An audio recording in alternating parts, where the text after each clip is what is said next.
Gathered outside the annual White House Correspondents' Dinner in Washington, with some suggesting it's a critical time for stronger support for the United States' key ally, Israel. The Biden administration, these protesters, the progressive left are playing right into Hamas's hands.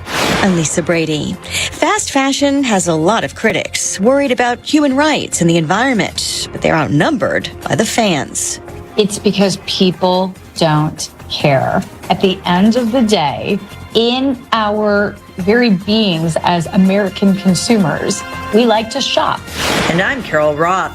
I've got the final word on the Fox News Rundown. At this weekend's White House Correspondents' Dinner in Washington, it was quite a contrast between inside and outside. At the dinner, President Biden joked about his political opponent, former President Trump. I had a great stretch since the State of the Union, but Donald has had a few tough days lately. You might call it stormy weather. Outside the event, pro-Palestinian protesters heckled dinner guests as they walked into the venue. Free, free, free Palestine! Shame on you! Shame on you! On many of the nation's college campuses, protests have been disruptive, leading to schools like the University of Southern California to cancel graduation. And George Washington University's law school is moving final exams due to noise. South Carolina Republican Congresswoman Nancy Mace. This isn't the kind of environment that's healthy for students, and if it means that we pull federal funding so that we're not funding with taxpayer dollars anti-Semitism on campuses, so be it. President Biden has already signed a massive foreign aid bill into law helping Israel, Ukraine, and Taiwan. But some Republicans, like Ohio Senator J.D. Vance, says the U.S. cannot give Ukraine a blank check. The argument that I'm making is quite simple. It's not that we don't admire the courageousness of the Ukrainians. We certainly do. It's that America is stretched too thin. We do not have the industrial capacity to support a war in Ukraine, a war in Israel, potentially a war in East Asia if the Chinese invade Taiwan. So America has to pick and choose. On the other side of the GOP argument, South Carolina Senator Lindsey Graham. It's one thing to talk about Ukraine over here. It's another thing to go. I challenge J.D. Vance to go to Ukraine and get a briefing from the Ukrainian military and talk to the Ukrainian people. Then tell me what you think. As many Republicans are calling on President Biden to lay out a vision when it comes to these foreign policy hotspots. I voted for the aid to our great ally, Israel. We have to help Taiwan arm itself. Florida Republican Congressman Michael Waltz is a combat-decorated Green Beret. To hopefully prevent China from ever making a move on it. But I had real issue with the Ukraine package. And look, I am squarely in the camp of we have to stop Putin. But we are now in a position of pouring dozens of billions of dollars behind Biden's bad strategy. And here's what I mean by that. Well, number one, we don't know what the strategy is. We've asked him behind closed doors and classified settings, and we cannot get a straight answer from his team. What's the goal? How are we going to achieve it? And how long is that going to take? And how much money is that going to require? And literally, we cannot get a straight answer 3 years into this war. And the most frustrating part to me, Mike, was that if we would simply flood the world market with cheaper, cleaner American oil and gas, you drive down the price of oil below $50 a barrel, Putin's entire economy and war machine is in survival mode. The war is over. And, oh, by the way, you'd get Tehran and Iran, too, which are completely fossil fuel dependent economies and militaries. So, but instead, Biden has a ban on LNG.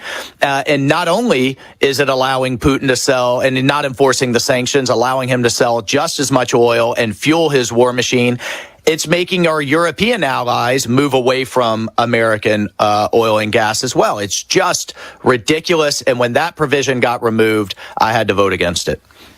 The war in Israel has continued with hostage negotiations ongoing, with Americans still being held by Hamas. What are you hearing out of the region, and what do you think the goals are in Gaza?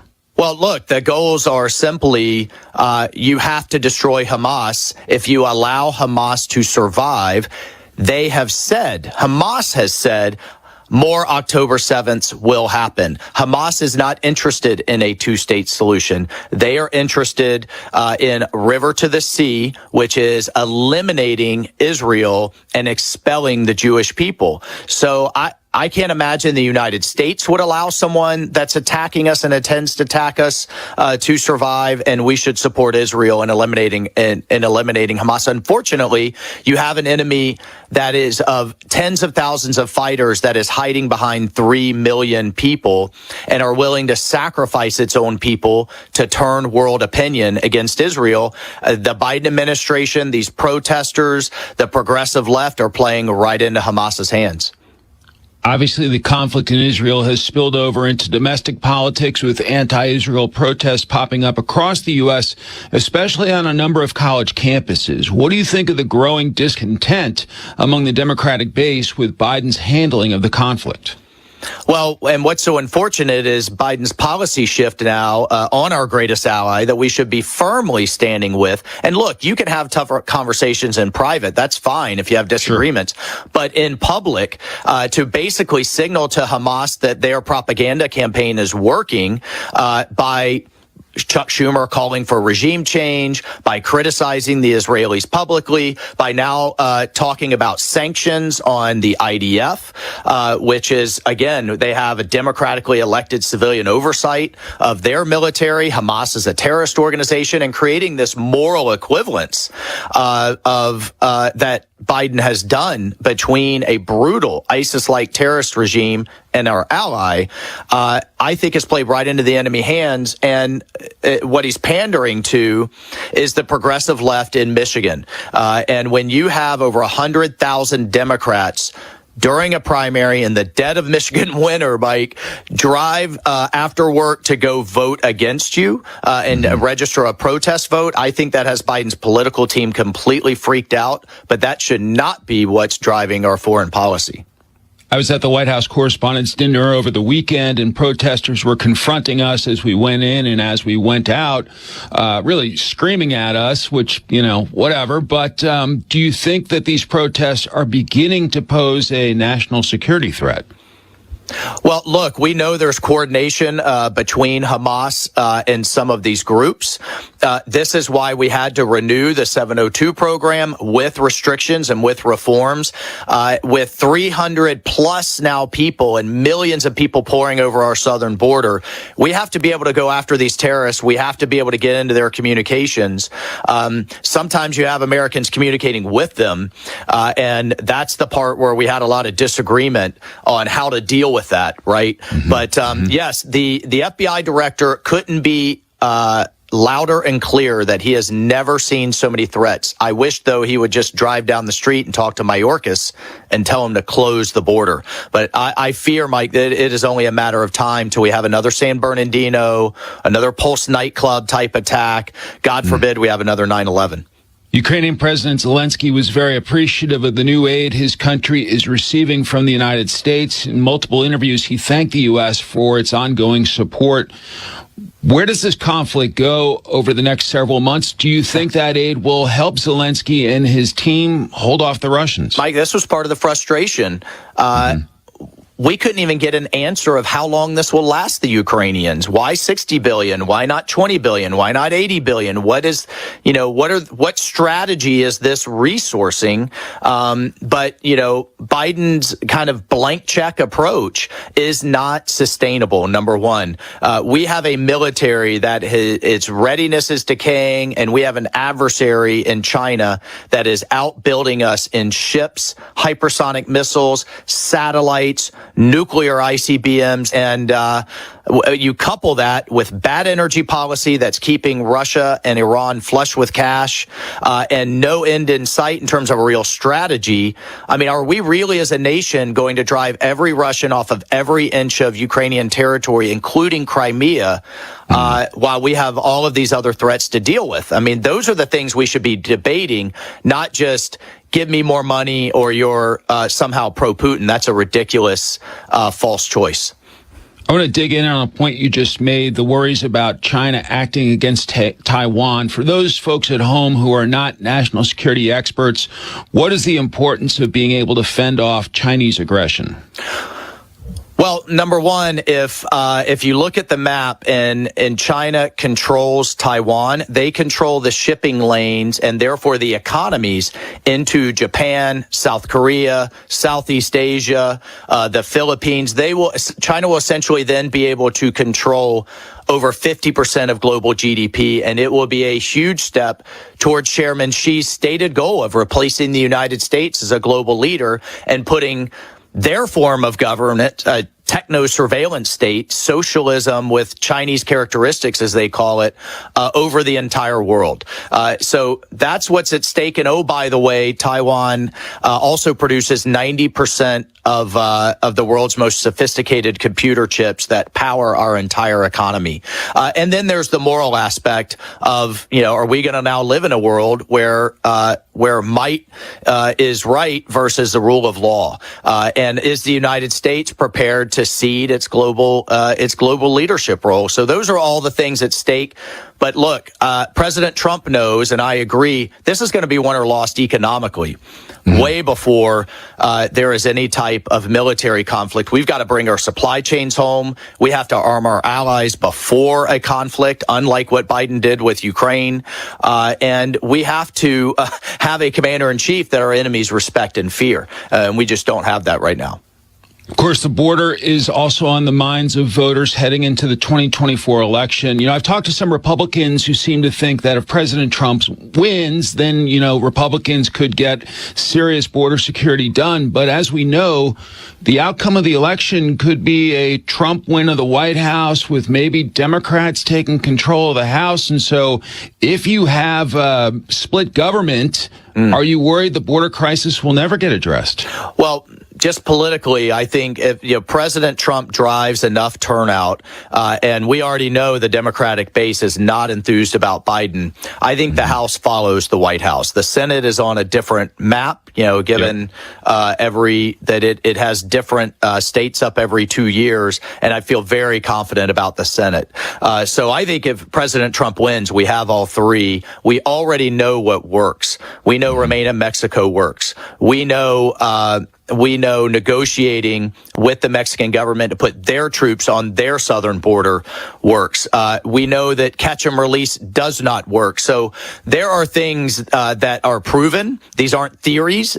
President Trump made them work, and we also know that barriers work. That's why all kinds of people have locks on their doors and fences around their homes. So we know the policies that will work, and I'm confident with how bad the economy is, crime is, the border is, and the world on fire, that the American people are going to turn out to put President Trump and Republicans back in control in Washington.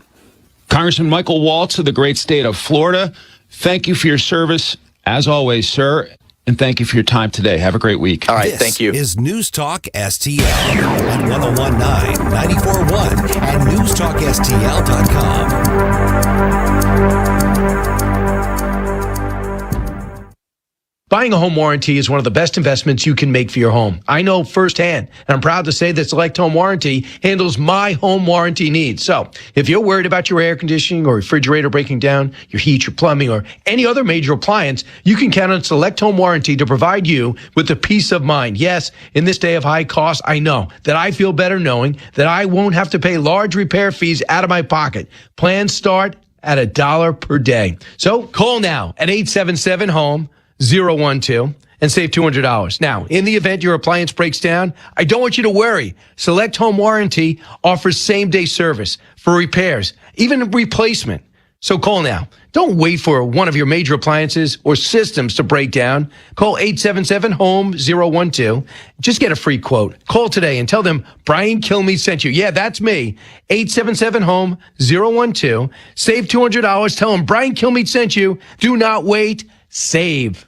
If spring allergies keep you trapped inside, then you need Navage Nasal Care to keep you breathing clearly and enjoying all the beauties of spring. Navage helps clear nasal passages that are often clogged because of seasonal allergies. Navage gently flushes a pure, refreshing saline solution through your nasal passages to clear out congestion, sucking out that springtime pollen and other irritants trapped in your nose. Navage is available online at Navage.com or in stores at Walmart, Walgreens, CVS, Rite Aid, and Target. Navage, Navage. Hey, John, why so glum?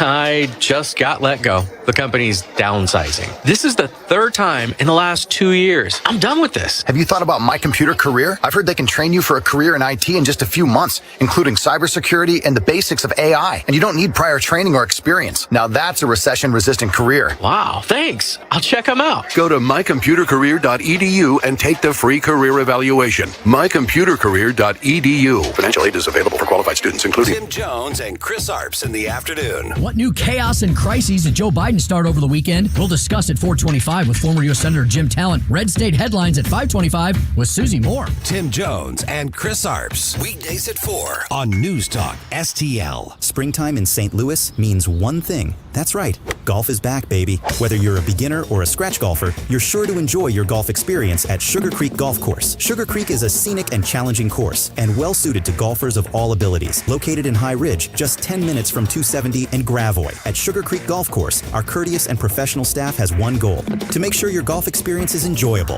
To book your tee time or to learn more about the special event and banquet facilities, simply visit sugarcreekgolfcourse.com. Hi, I'm Jen Wallner. And I'm Rodney Wallner with the Wallner Home Selling Team at Berkshire Hathaway. Hey, Rodney, how do you sell your home for top dollar? That's easy. Call the Wallner Home Selling Team at 314-810-SOLD. What if I want a flexible commission rate? Call the Wallner Home Selling Team at 314-810-SOLD. When's the best time to sell your home? Right now. Call the Wallner Home Selling Team at 314-810-SOLD. For all your real estate needs, call the Wallner Home Selling Team at 314-810-SOLD. That's 314-810-SOLD. As spring is about to be sprung, are you in the market for new windows? Look no further than Window World. Window World, simply the best for less. Tim Jones here for Window World. Give him a call today, 314-993-1800. One of only 2 window companies in the country that carry the coveted Good Housekeeping seal of approval. Window World windows are not only durable, they offer security, beauty, and energy efficiency. 18 months, same as cash financing with approved credit. The preferred window of the St. Louis Blues. Give him a call, 314-993-1800. Check them out at windowworld.com. That's windowworld.com.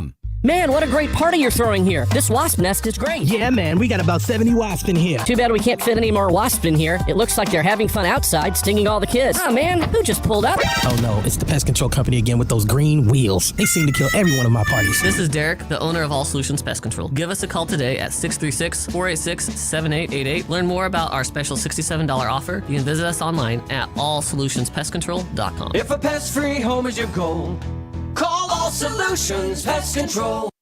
So many ways to listen to News Talk STL. Come join the conversation. Enable our Alexa skill. Hey, Alexa, play News Talk STL. Welcome to News Talk STL, conservative talk radio for St. Louis. Always streaming at newstalkstl.com or on your radio at 1019, 94.1, and 99.1 HD3. News Talk STL. News, analysis, and opinion. Welcome home. Couldn't be easier because everything's ready to go in the app. Just say, Alexa, play news from Fox. In Fox News. It's the latest when you need it, on demand from Fox News and Amazon Alexa.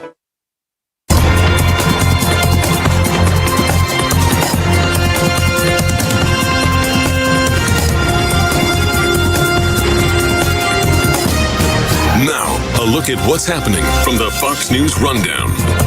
Good morning. It's Monday, April 29th. I'm Ted Lindner with the Fox News Rundown. Former President Trump's criminal hush money trial getting set to resume this week. Fox's CB Cotton with more. Banking executive Gary Farrow, the state's third witness, will return to the stand on Tuesday after he testified on Friday that he helped set up the bank account eventually used by former President Donald Trump's ex-lawyer Michael Cohen to pay Stormy Daniels in the months leading up to the 2016 presidential election and keep her quiet about an alleged sexual encounter. An encounter former President Donald Trump denies. This transaction is the crux of Manhattan DA Alvin Bragg's case, which alleges Trump hid the payment by falsifying business records. Trump has pleaded not guilty. And Israel and Hamas could soon reach an agreement that would involve the release of hostages. A new round of ceasefire talks between Israel and Hamas are expected to resume in Cairo. Hamas says it's been reviewing a new proposal from Israel. Details of the offer have not been released. Fox's Ashley Strohmeyer. I'm Ted Lindner on the Fox News Rundown.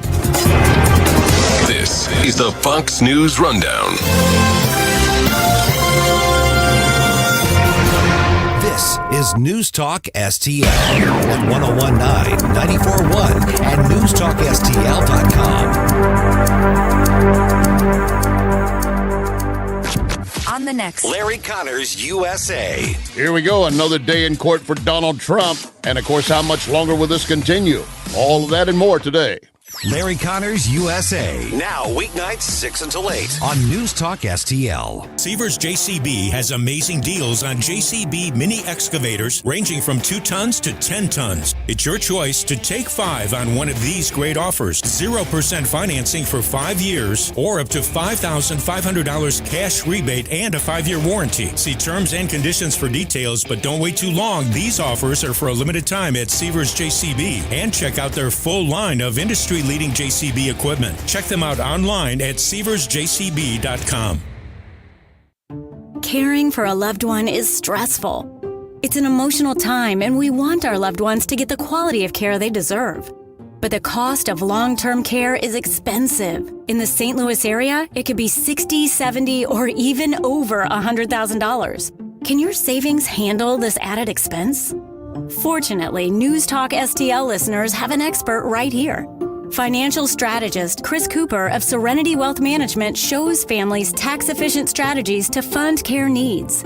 Whether planning in advance, have health concerns, or living in a care community today, solutions exist to fund the quality of care you deserve. Hi, I'm Chris Cooper, and I'd love to send you a free copy of my new book. You'll learn about strategies to empower you and your family, protect your savings, and make sure your loved ones get the quality of care they deserve. Visit SerenityLTC.com. That's SerenityLTC.com.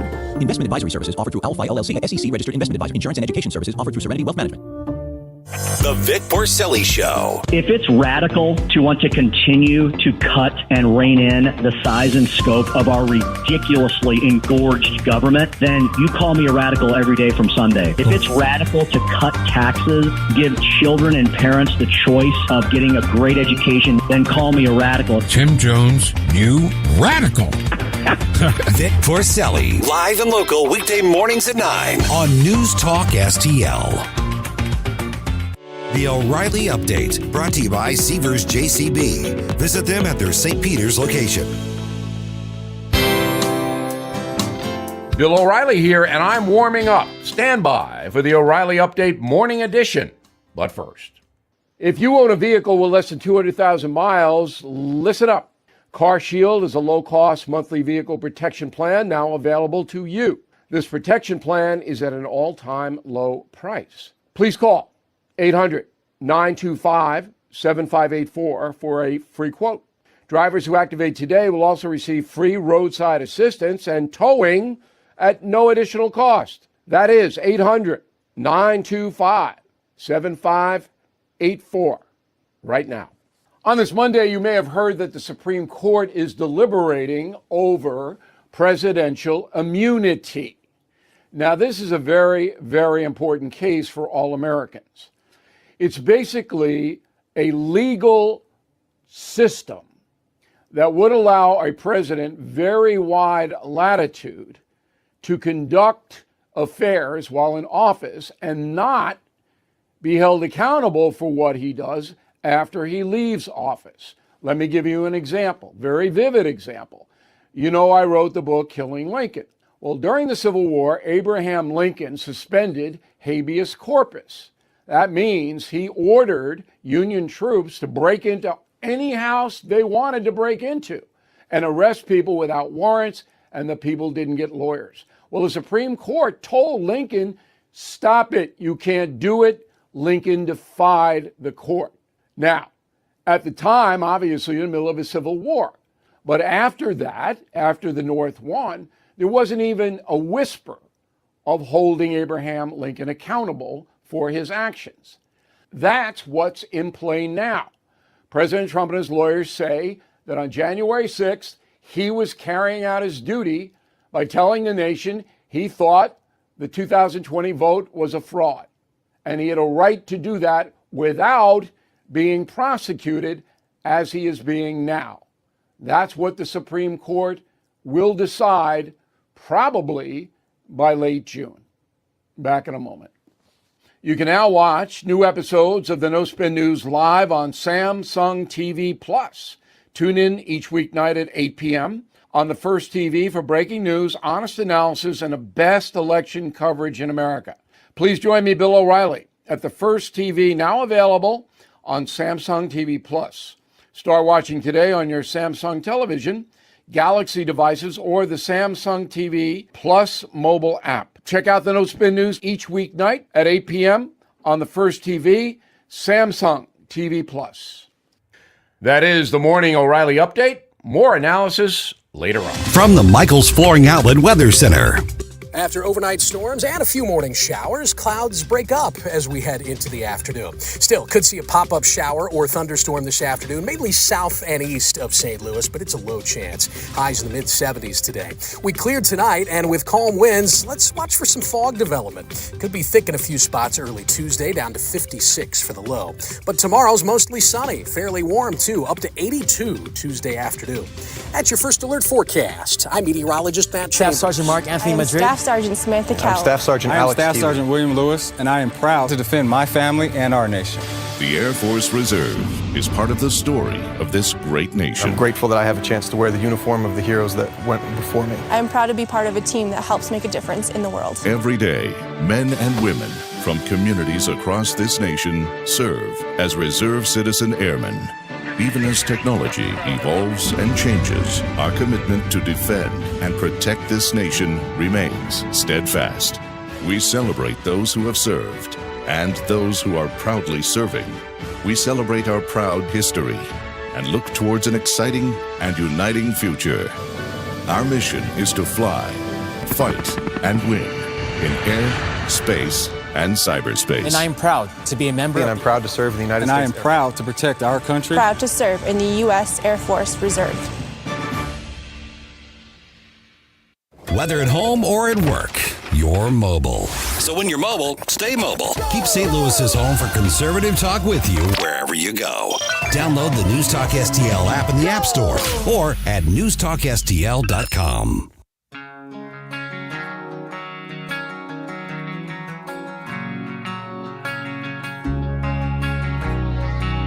Watch us on our live stream using Rumble, Facebook, and Twitter. Having your first cup of coffee? Mike's on his third. This is Mike Ferguson in the Morning on News Talk STL.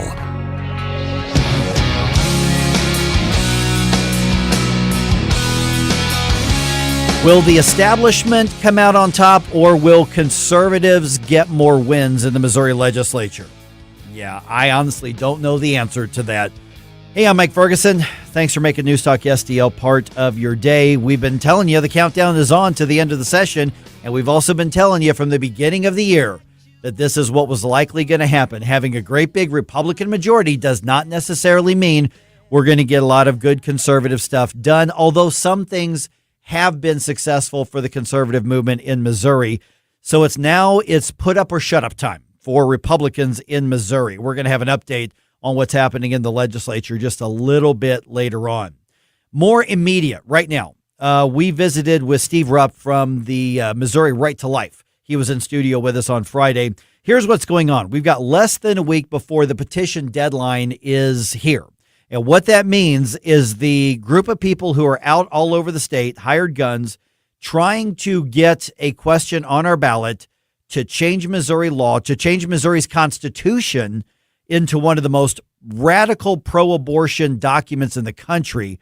Well, they're running out of time to get those petitions. So they're upping their game. We have to up our game when it comes to reminding everybody to decline to sign. And that's what Steve was talking to us about on Friday. This is really good information. Here's what he told us. I'm trying not to sound hyperbolic, but we really have a time issue right now because we've been saying decline to sign for months now. because the pro-abortion activists want to basically override Missouri's constitution. Right. Make Missouri one of the most radically pro-abortion states when it comes to the laws in the country. I mean, literally on par with like California and Illinois. But there's a deadline coming up for them to get the signatures to put this on the ballot. And it's crucial that we let people know you don't have to sign this thing, and please let others know. Don't give in to any pressure. Right. You know, Mike, I'm going to start this, if it's okay, just by saying, please know that what we're talking about here is in no way in judgment of anyone who's ever had an abortion. Right.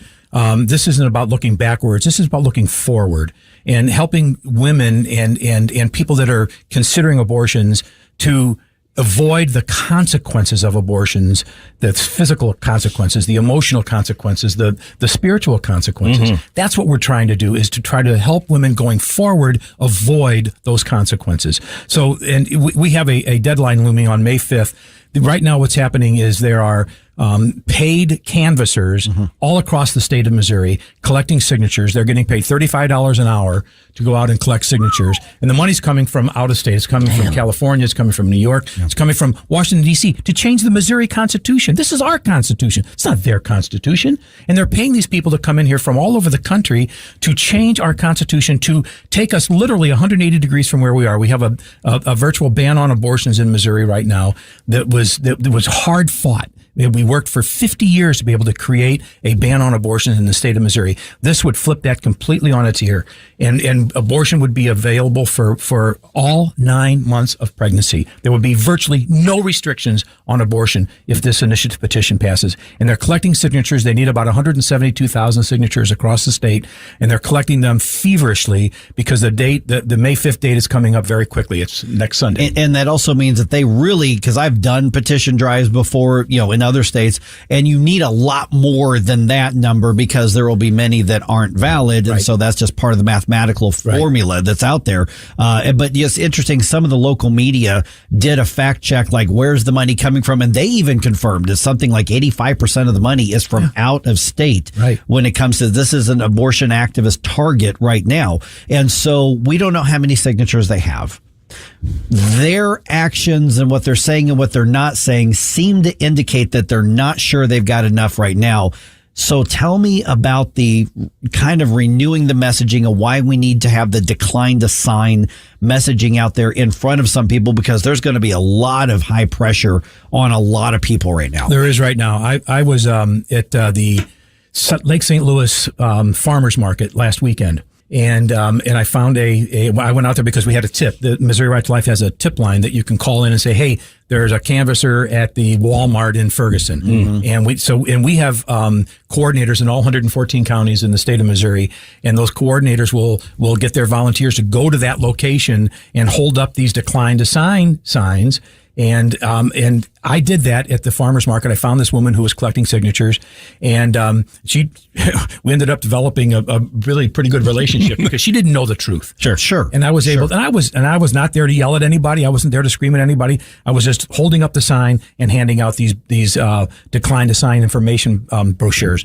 And so I followed her around for 2 hours. I followed her around. And all the time that I was talking to her, she wasn't able to collect signatures. Right. And she was telling people, would you sign this petition for reproductive rights? And a lot of people said, no, I will not.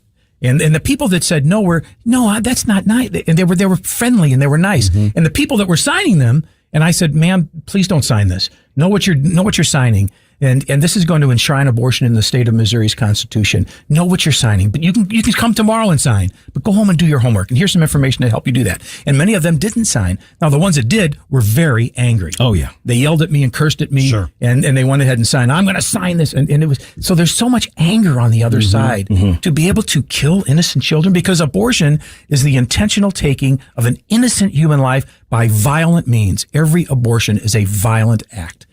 Yeah, and one of the things that I think we've been talking about too about these petitions is that you mentioned that the petitioner wasn't really informed on the issue and really just, they're ultimately to collect a paycheck. And there are others who, and we've seen this in the past, who are deliberately misleading in their pitch to get people to sign, right? We had one of our board members on a call the other day said that she came out of Mass. She was down in, I think, Springfield. She came out of Mass and there was a petition gatherer right there on the sidewalk, right outside of Mass, saying this, if you sign this petition, it will ban abortion in the state of Missouri. Really? A bold-faced lie. Oh my gosh. And our board member said, hold on a minute. Let me see that petition. No.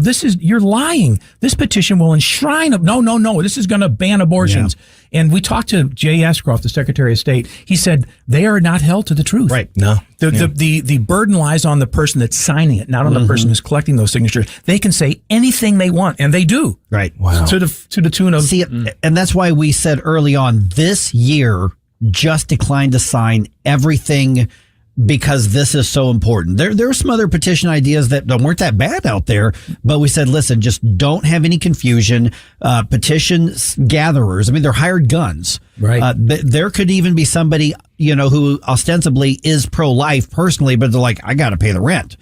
But saying that, I mean, that's probably some aspect of trolling and a particular level of hatred that's happening out there. Especially right in front of the parish. That person did not do anything illegal. Right. They were unethical, but not illegal. Right. But let me go to there. So let's say that they probably got a couple signatures like, oh, yeah, I want to ban abortion. Sure, you got it. Okay, so if somebody gets home and says, oh, my goodness, I just signed to put that on the ballot. What can they do about it? Or do they just have to live with that mistake for the rest of their lives? No, they can actually appeal to the Secretary of State to get their signature taken off of there. If they said, oh my gosh, I signed something, I want my signature taken. How do I do that?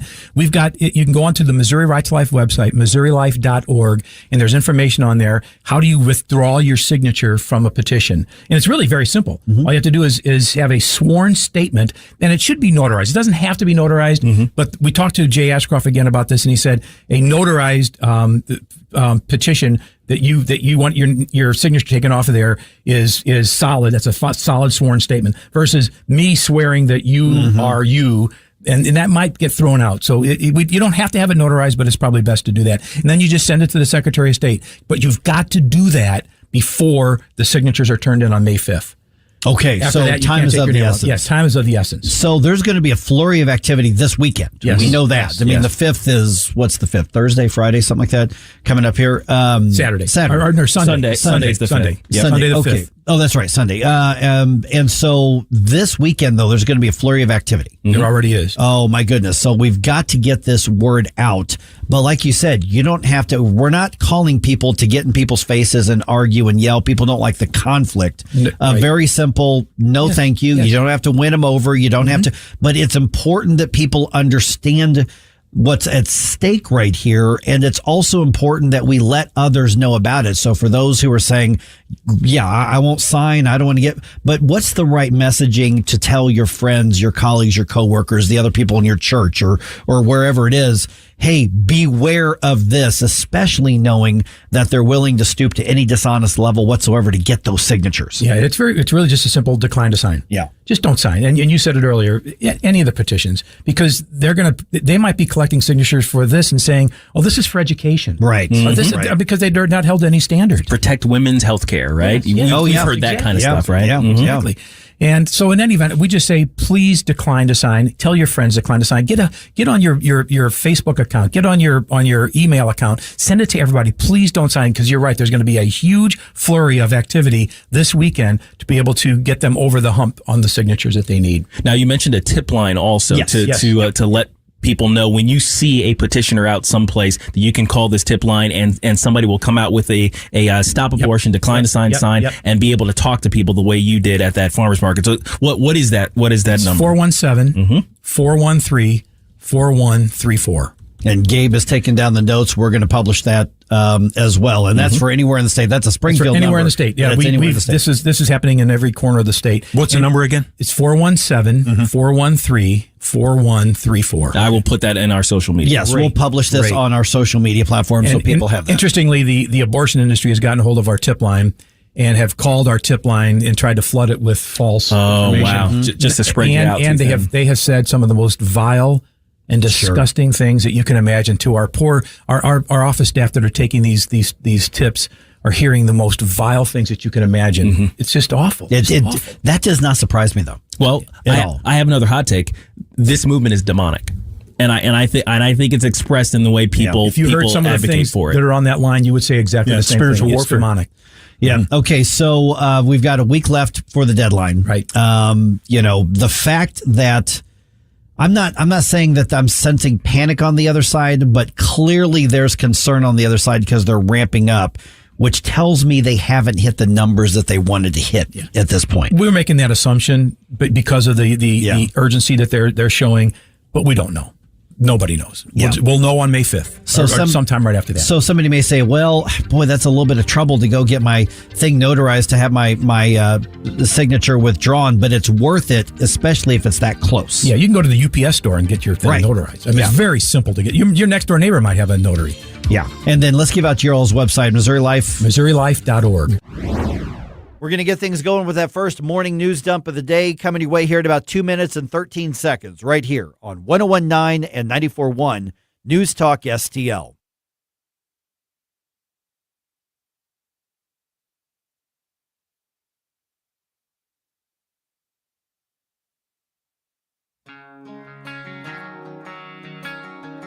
Follow us on Rumble at News Talk STL.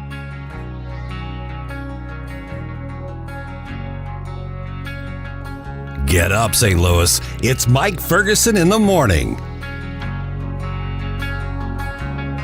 Subscribe and watch your favorite News Talk STL shows. Mike Ferguson in the morning. The Vic Porcelli Show. Columbo and Katie. Jones and Arps. Webcam streaming on Facebook, Twitter, Rumble. Subscribe and watch News Talk STL. News Talk STL is proud to have Doug Voss as part of our lineup every week. Doug has been a staple on St. Louis radio for many years as one of the leading financial experts in the area.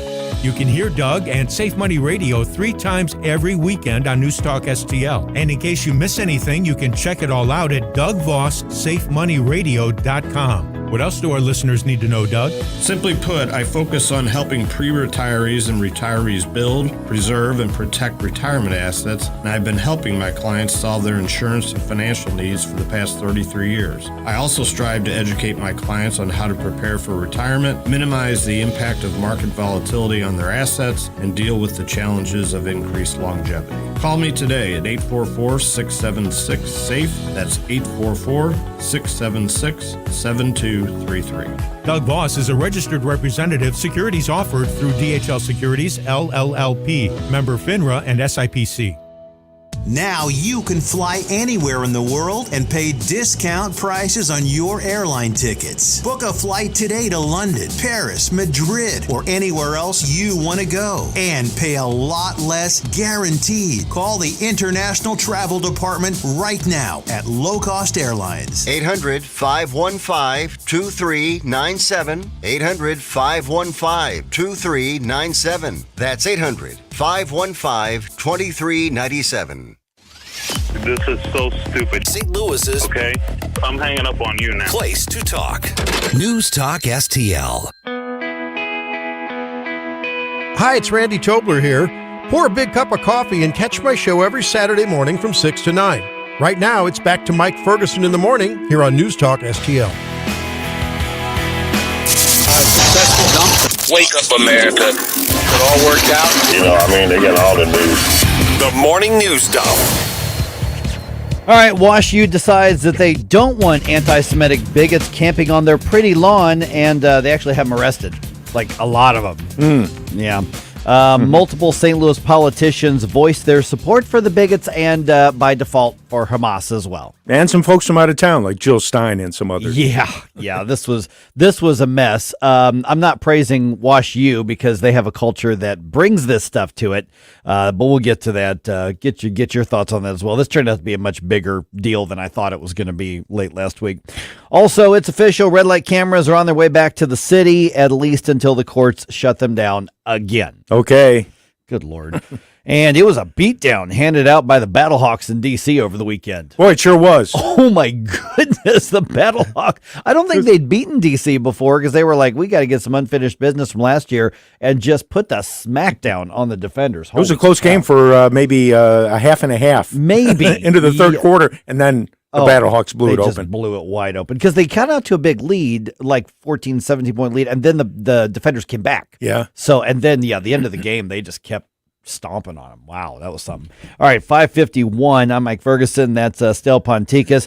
By the way, throughout the day, we're going to have updates on this entire Washington University protest thing. Let me know what you think. I'm watching Rumble. Gabe and Stel are going to watch the other social media platforms, or, of course, 314-912-1019. Over 100 fringe pro-Hamas activists were arrested. At least 3 police officers were hurt over the weekend at Washington University, one with what's described as a severe concussion. With the vocal support of some St. Louis city and county politicians, the activists tried to set up an encampment to protest against Israel. At one point, they included young children in their human chains in preparation for the police to come shut things down. Interesting. Yeah, by the way, are there any other anti-Israeli organizations we know of that use children as human shields? Can we think of any? Like maybe Hamas, like maybe Hezbollah. Yeah, that's the mindset these people are in right now. And when these people did not leave the private property after hours of being told they had to leave, they were arrested. The left-wing extremists say all of their comrades have been released. Police and prosecutors say charges are pending in some cases. These charges could include assault, actually. It was kind of interesting. It looked like the campus police and police in that area were already set up. I don't know if setup's the right word, but they were kind of ready for it. They were staged. Yeah. Yep. I mean, the police call it a staging to be able to move in. And it was like 4 different jurisdictions that were involved. The county police, WashU police, Richmond Heights police. City, maybe?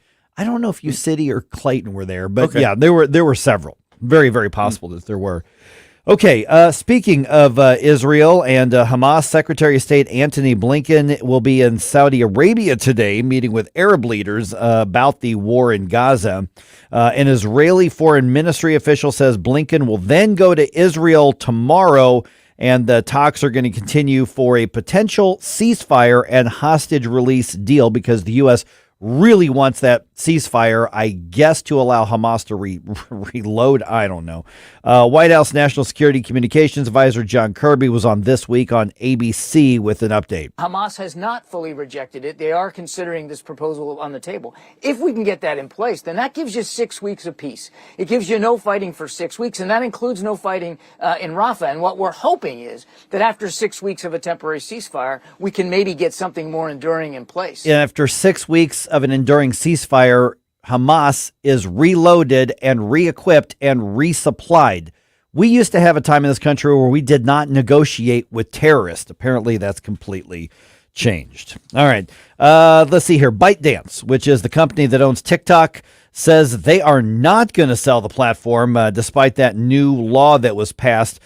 Congressman Dusty Johnson, he argues that the app presents a national security threat to the U.S., because of its association with the Chinese Communist Party. He was on Sunday Night in America on Fox, and he says, you know what? The government has a responsibility to protect us. We would never have allowed the Soviet Union to buy the Wall Street Journal, the New York Times, the CBS Evening News in the height of the Cold War, and we should not allow the Chinese Communist Party to do it today either. Okay, be careful what you're asking for, Mr. Republican there. Okay, that's a First Amendment issue, and yes, we would have allowed that because the government doesn't have the final say on who gets to say what. So be very, very careful, Republicans, what you're wishing for in this situation. Okay, a major deadline is approaching for the initiative petition process in Missouri in less than a week. We just heard from Steve Rupp from Missouri Right to Life about this. Petition signatures are due for referendum questions. That means the pro-abortion activists around the state are running out of time to get their issue on the ballot. We don't know how many signatures they have right now. If passed, this referendum they're pushing would overturn Missouri's pro-life laws and make the state as radically pro-abortion as California and Illinois. You can get more information on the Decline to Sign effort at MissouriLife.org. MissouriLife.org. And this is a crucial week. They were having like a drive-through petition signature event over the weekend. They have still not said that they've got enough signatures, so we can only assume that they're coming down to the wire. So what we're doing may be helping. And the deadline is this coming Sunday, May 5th. It is. Okay. Yes, exactly. All right. They win the series, but they fall short of the sweep. The Cardinals dropped the last game of the series with the Mets on Sunday. Final in New York was 4-2. Redbirds start a series with the Tigers in Detroit today. First pitch is at 5:40. Cardinals off and on, looked okay at times. Other times not so great against New York. But it's pretty par for the course for the season with the Cardinals right now. The offense still is not in gear. Oh, we have an offense? Well, you're right. Oh, okay. Yeah. Nolan Arenado's coming back around. A little bit, He's starting to heat up a little bit. Yeah. Goldschmidt, man, we need Paul Goldschmidt to really step it up, man. There need to be about 5 guys who need to step it up. I want the old Goldie back. Mm-hmm. All right. It was the biggest beatdown the Battlehawks have ever served up. A.J. McCarron threw 2 touchdowns, including an 80-yarder to Hakeem Butler for a total of 185 passing yards. A.J. had 213 total yards. He's now passed for over 1,000 yards this season already. Final score in Washington, Battlehawks 45, D.C. Defenders 12. We even got to see the backup QB come in at the end of the game. Yep, he got nice. Some throws in. Yes.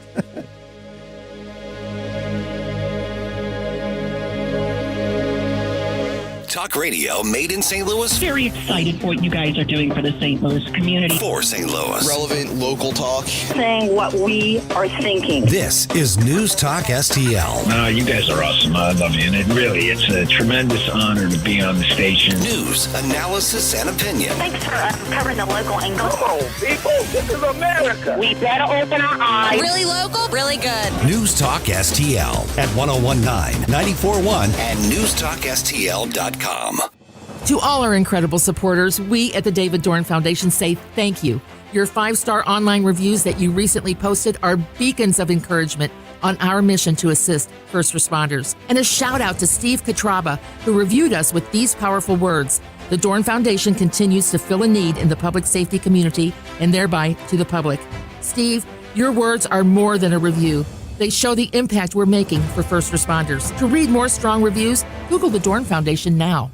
Here's a great way to save money on your prescription medications. If you take Viagra or Cialis, we can give you a way to pay as little as $2 a pill. Compare that to prices as high as $60 per tablet. These pills work for men and women to improve their sexual performance. And now for the price of 2 or 3 pills, you can get nearly 100. There's no need to pay expensive prices for Viagra or Cialis. Call now with your prescription and pay as little as $2 a pill. We offer 24/7 service and always free delivery and confidential packaging. Change your life for the better and have fun. Call Pharmacy Shop 24/7 to get generic versions of Viagra or Cialis for as little as $2 a pill, plus free discreet shipping. 800-631-2030. 800-631-2030. 800-631-2030. That's 800-631-2030. KLGY HD3 Clayton, K270BW Bellefonte, KNBS Bowling Green. This is News Talk STL at 1019, 94.1, and always streaming at newstalkstl.com. News this hour from townhall.com. I'm Rich Thomason. Homes and lives shattered in the small Oklahoma towns devastated by severe weather, including multiple tornadoes over the weekend. The storms began late Saturday, killing 4 people and injuring at least 100. Oklahoma Governor Kevin Stitt flew over the town of Sulphur, where storms left crumpled downtown buildings, tossed cars and buses, and roofs torn from homes, all in a 15-block radius. What I saw downtown Sulphur, it's unbelievable. Audio courtesy of KOCO. We need to help Sulphur rebuild. A state of emergency has been declared in 12 Oklahoma counties. I'm Donna Warder. Former President Trump, taking advantage of a day off in his New York criminal trial, travels to the key battleground states of Michigan and Wisconsin today. How to quell the anti-Israel unrest on so many college campuses. Senator J.D. Vance taking issue with House Speaker Mike Johnson's suggestion of calling in the National Guard. I don't know if you need to call in the National Guard. Maybe you just call in the police, right? This is often framed as a free speech debate. Everyone accepts that there are time, place, and manner restrictions. These guys have the right to peacefully protest, even if we criticize the message. They do not have the right to set up tent cities on our public spaces and turn our cities into garbage dumps. That is what I think we should not allow, and I think the police should be able to handle that job pretty easily. The Ohio Republican on Fox News Sunday. Around 275 people arrested at anti-Israel protests on college campuses over the weekend. Secretary of State Blinken is back in the Mideast. In Saudi Arabia, he'll also be visiting Israel, pushing for a ceasefire and a hostage release deal.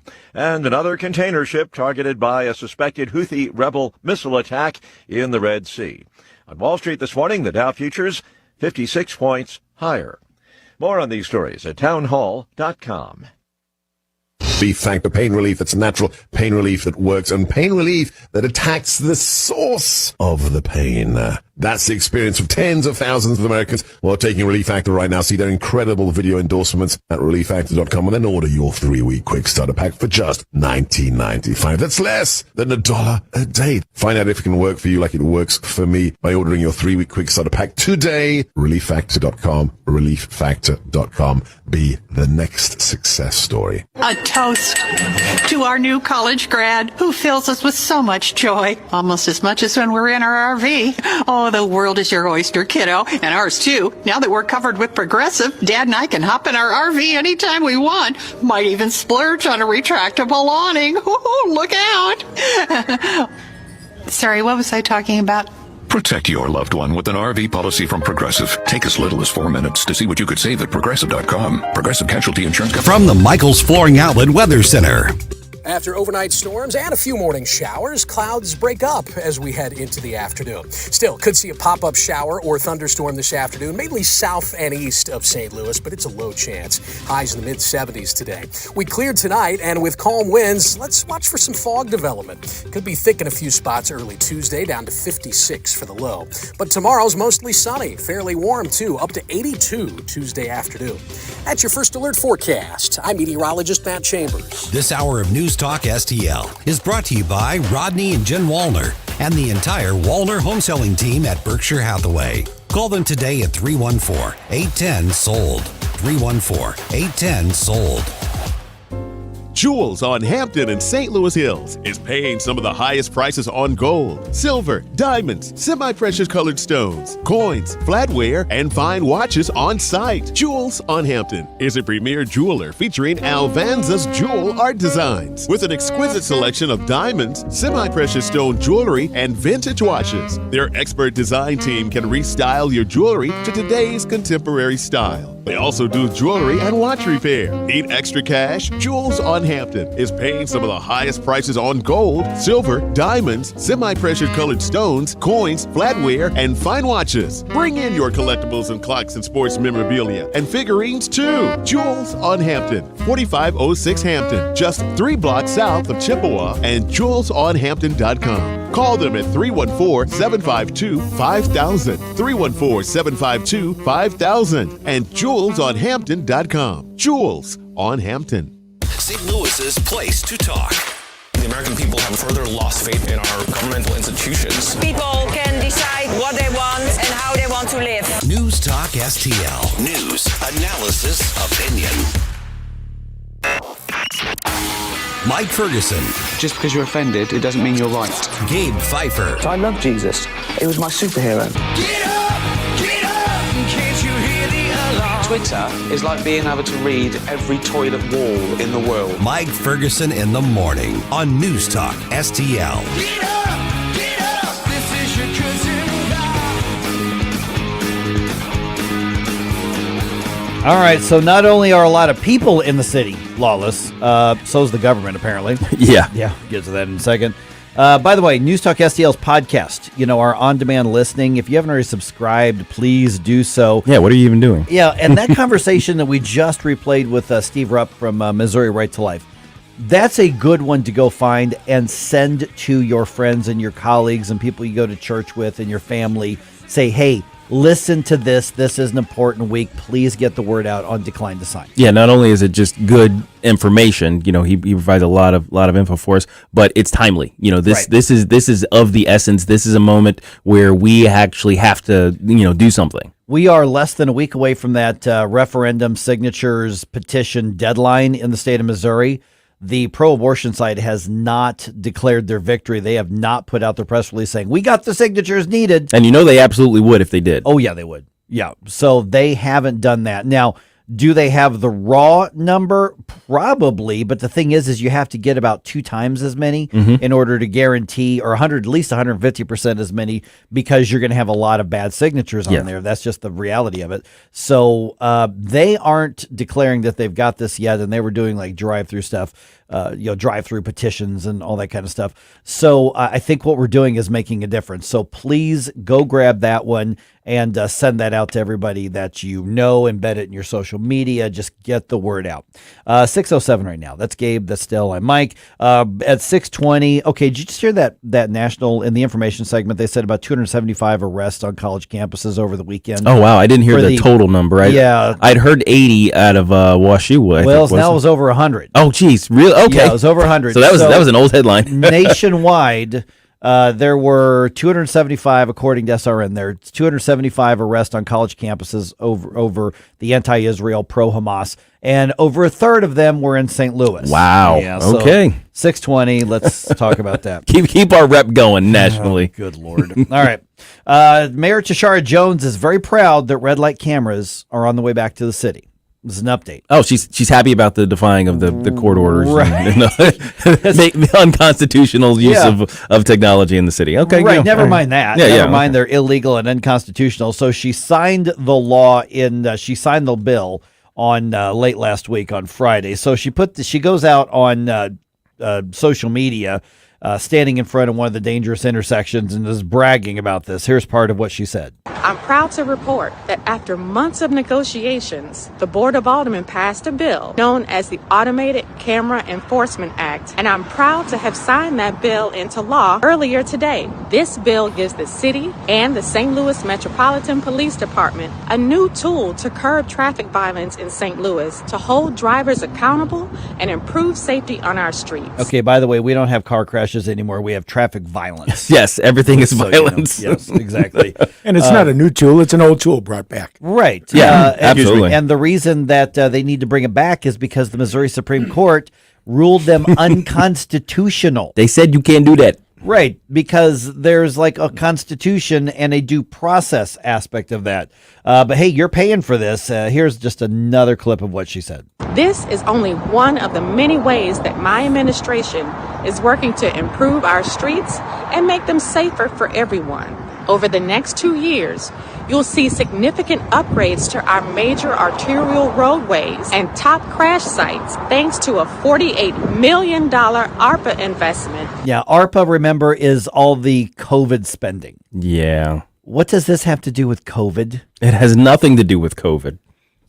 Well, and she's pretending as though her administration is really going full bore on this public safety kick, right? Right. She's making it sound like, we're cracking down on crime, we're going to make it safer in the city. No, you're not. No. At best, you're going to violate people's constitutional rights. So the first ticket that goes out is the first one that can be challenged, and the first one that's invalid. Yep. And the Supreme Court has ruled. Yeah. I mean, it's not even. It's just no question as to the legality or constitutionality. And at one point they said, well, we think we found a way to work. No, you didn't. The structure is exactly the same. You can't, it's just unconstitutional according to the Missouri Supreme Court. All they're going to do is waste time and money. And this is nothing but play acting, which is all we get from that city government. Yeah. Now, what's interesting too is that, we're talking about, various constitutional rulings often, and how sometimes the ruling is, well, you can't do it that way. Right. We've talked about that with the what issue is it actually? Oh, it was the defunding Planned Parenthood. Defunding Planned Parenthood, right? It's like you can't do it that way. And now the new bill that has done so has done it in a different way, and conceivably is complying with the constitutional ruling. We'll find out. But there was no wiggle room in the ruling against the red light cameras. There's basically no way to structure it such that it complies with the Constitution. I know I've told this story on the air before here, but with Station, we've grown so much in the last couple of years. Let me just recap. When I was on a board of aldermen, here's how this worked, is at least back then, is the traffic light company came to the city and said, hey, we're going to give you the traffic lights. We're going to handle all of the sending out the tickets. And then what happens is we're just going to split the revenue with you. So no risk to you. We'll do all the cost, and then we'll just take some of the money. Yeah, to a government board that sounds like, hey, free money. Exactly what that sounded like. So I'm the pesky one on the board of aldermen. I at the time was the new guy. And I'm saying, how do we get around the constitutional concerns? I go, it's just a traffic ticket.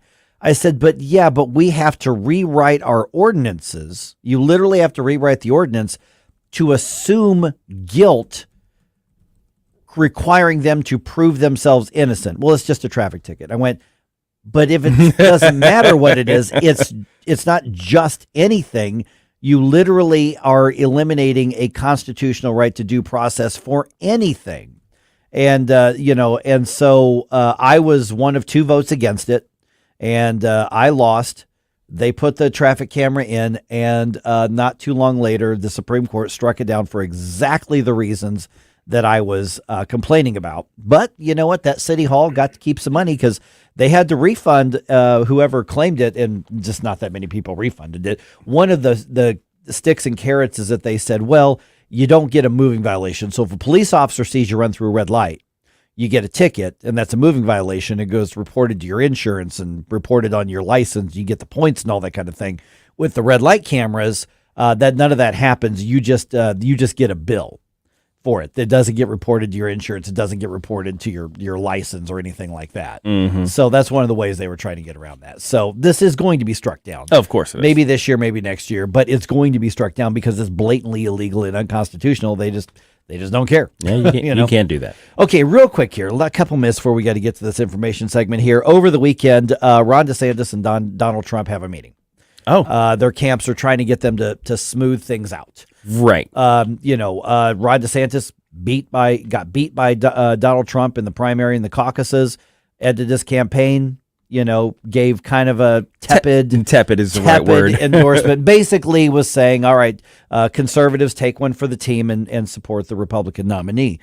So in accordance with his pledge, by the way, to the RNC. Yeah, because they required that. And so they had a meeting, and everybody in the meeting is like leaking out, oh, this was really productive. They've covered a lot of ground, trying to make it sound like, excuse me, boy, they're going to be friends again. I can't imagine that. Yeah. I can't imagine it. So, this is I guess for marketing for DeSantis, a good move. I don't know that either guy necessarily needs the other one at this point, because somebody mentioned, I saw an article saying, well, it's got new speculation that maybe Ron DeSantis will be the vice presidential pick because, Donald Trump will want to try to win back, some of the conservatives he's losing. I don't see it. I don't think so. I just don't see it. Yeah. I mean, anything's possible, but DeSantis has flipped Florida reliably red now, so Trump doesn't need a governor from a deep red state. If anything, he's going to need somebody from a swing state. And I just couldn't imagine Ron DeSantis playing second fiddle to anybody. I don't know. Well, politics can make strange bedfellows. That's true. Very true. Yeah. Very true. But in Ron's case, being from Florida, and I guess Trump also having residency in Florida, I don't think, unless someone can correct me, I don't think you can have both presidential and vice president from huge debate about that. Same state. I think you're right. Yes. Okay. But there are others who are like, oh no, it's just about the electors. I don't think you can do that. I think you're right still. Yeah. Okay. But there's certainly enough of a constitutional question that it caused. I can't remember what was Cheney. It was Cheney. Yeah, because he lived in Texas and he moved, or he changed his address back his residency to back, Idaho. Yeah, yeah. Wyoming. I'm sorry, Wyoming. Yeah, to Wyoming. And so he changed his residence back there just to avoid that issue. Yep. So I think you're right, and so I apparently. The Trump campaign says that DeSantis requested the meeting. I don't know.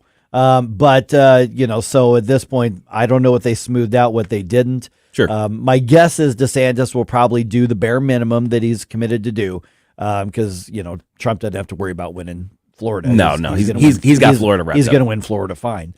So I thought that was an interesting development. I don't know where it goes from here. I will be a little surprised if you see DeSantis hitting the campaign trail with Trump, though. Well, one thing I've seen out of the DeSantis, not just their kind of campaign, not necessarily their campaign, but his administration, is that they seem to be out ahead of issues before we're even kind of realizing that they're bubbling up. Yeah. So I'm wondering if this has anything to do with just kind of the general issue of party unity and, going into the election, he wants to make sure everything's all on the up and up and what have you. I don't know beyond that, Maybe they talked about squatters' rights. Maybe they talked about squatters' rights. We got these guys sitting over the corner of Mar-a-Lago. Can you take care of that? Really. I got you. Yeah, exactly.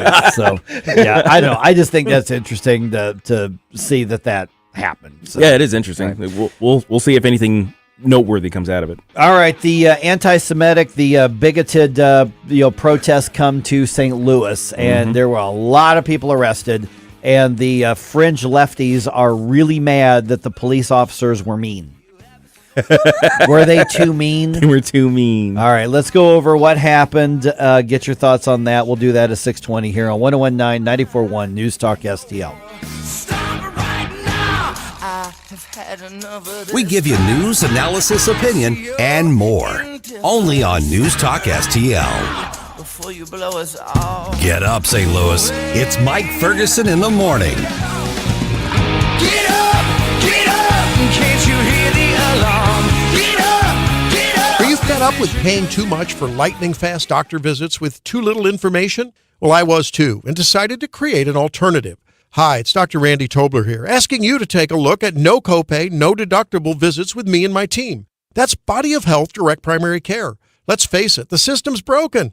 No respect for your money or your time. So learn about a better way for your primary care. Schedule your discovery call today at bodyofhealth.com. That's bodyofhealth.com, shepherding you to medical freedom. Here's your chance to help build our community while building your career. This is Officer Jacob Boomgarden with the Springfield, Missouri Police Department. Becoming a police officer is one of the best decisions I've ever made. Every single day, I have a chance to impact someone's life in a positive way. When my shift ends, I know I've made a difference. And you can too. Our next training academy starts soon. Get more information at gospd.com. That's gospd.com. Brought to you by the Springfield, Missouri Police Department. Do you owe the IRS $10,000 or more in back taxes? Are you being audited or investigated? Has the IRS sent you a letter demanding payment? You may not owe what they claim. Make this free call to the tax doctor now. Let them negotiate with the IRS on your behalf. 800-240-4586. 800-240-4586. That's 800-240-4586. This hour of MIike Ferguson in the Morning is brought to you by Stifel. Request a portfolio review from your Stifel financial advisor at stifel.com. That's STIFEL.com.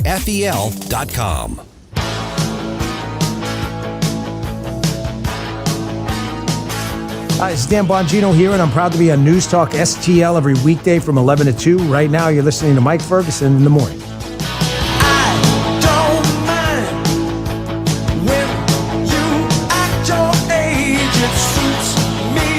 All right, over 100 arrested at Wash U's anti-Israel protest. Bring you up to date on that. Get your thoughts on this. This got ugly. One police officer has what's described as a severe concussion. Another officer has a broken finger. Another officer has what was described as a groin injury, which I don't want to know more. Oh no! Yeah. We'll get there in just a second here.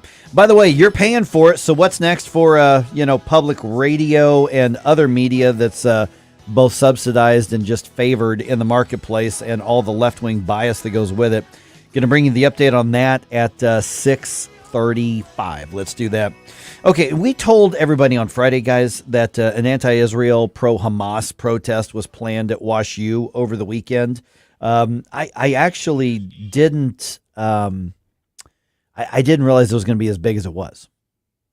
Mm-hmm. And the leftist instigators and cheerleaders are really, really mad that when Wash U said, get off our lawn, our very, very pretty manicured, lawns that all the donors gave us money for, get off, you can't set up tents, you can't set up camps. When they didn't do it, police showed up in force, they staged, and they went in. And did you see the video? I mean, the police just marched in at a big wall. I saw that portion of it. Yes, and just started grabbing folks. It was your feel good video of the week. Yes. Next to that other one of a protester getting let off in handcuffs and screaming about getting hurt, and he flops, and the guy just picks him up like a screaming toddler and takes him away. That was Georgia. Oh, was that Georgia? Georgia State Trooper. That was, and he looks like he lifts. Oh, so that was easy. It was like he was literally lightweight to him. Oh my goodness.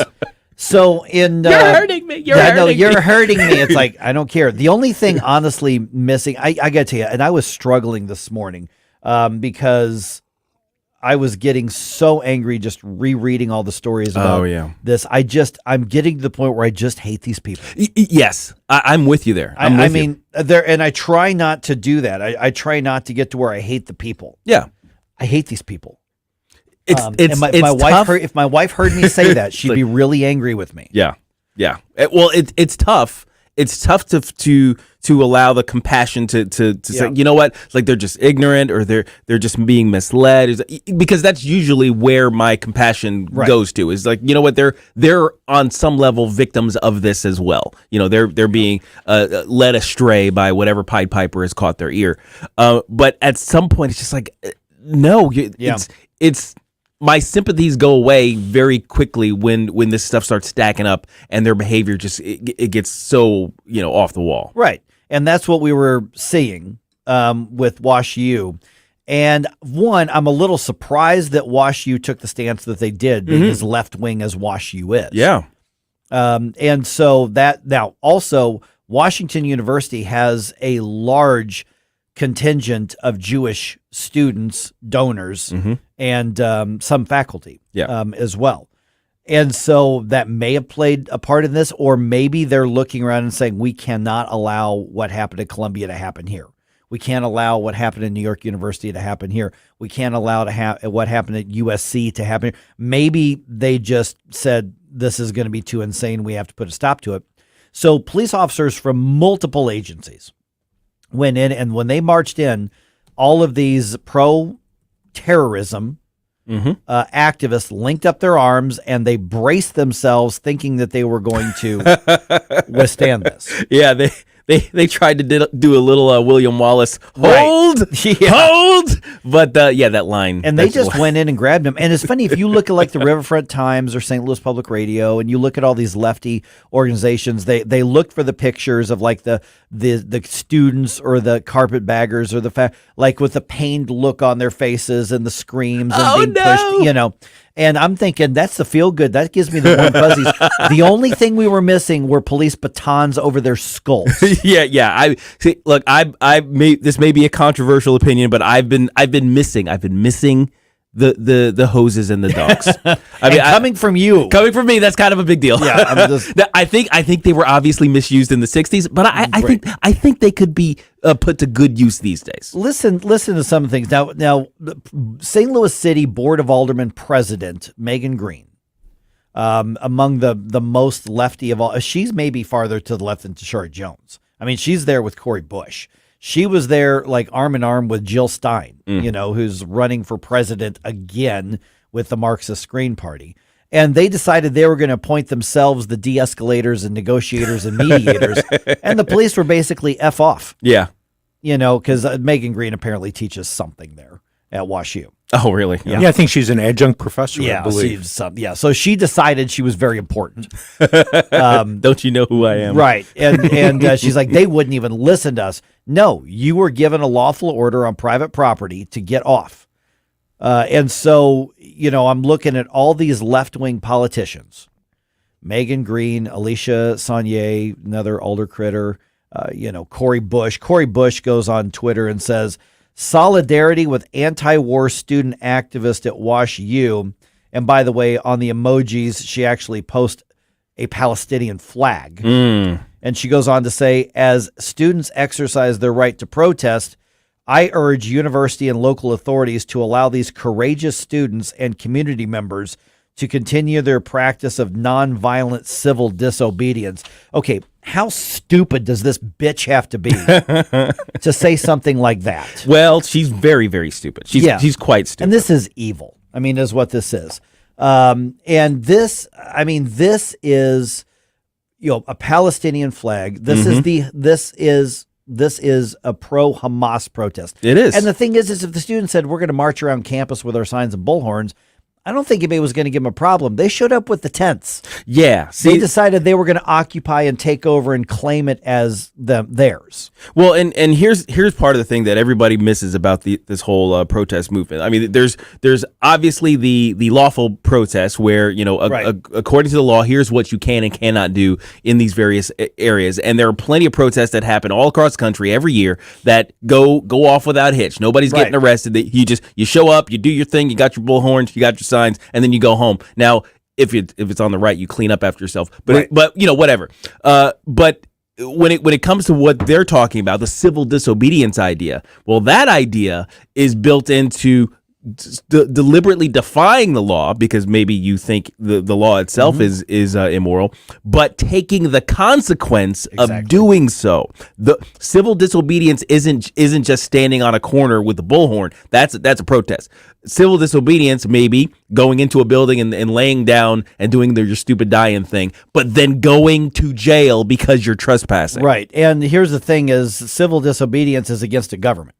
Well, this is just trespassing. Yeah. I mean, because we're private property. Yeah. Who are you disobeying? Well, you're disobeying the owners of the property, which is the school, and they get to tell you that they do get to tell you to leave. I actually heard a guy this weekend, and he was trying to be real coded. And how he was saying it was gross. It was just gross. Mm-hmm. He goes, I'm not going to take a position on, the hot take on the thing. He was trying to I'm going to pray for everybody. And he goes, I'm not saying there's a right or wrong opinion on this. Well, yeah, there is. There is. Yes, there is. Especially if you claim to be a Christian. Mm-hmm. So this guy, he goes on to say, he goes, we got to be more than peacekeepers. We got to be peacemakers.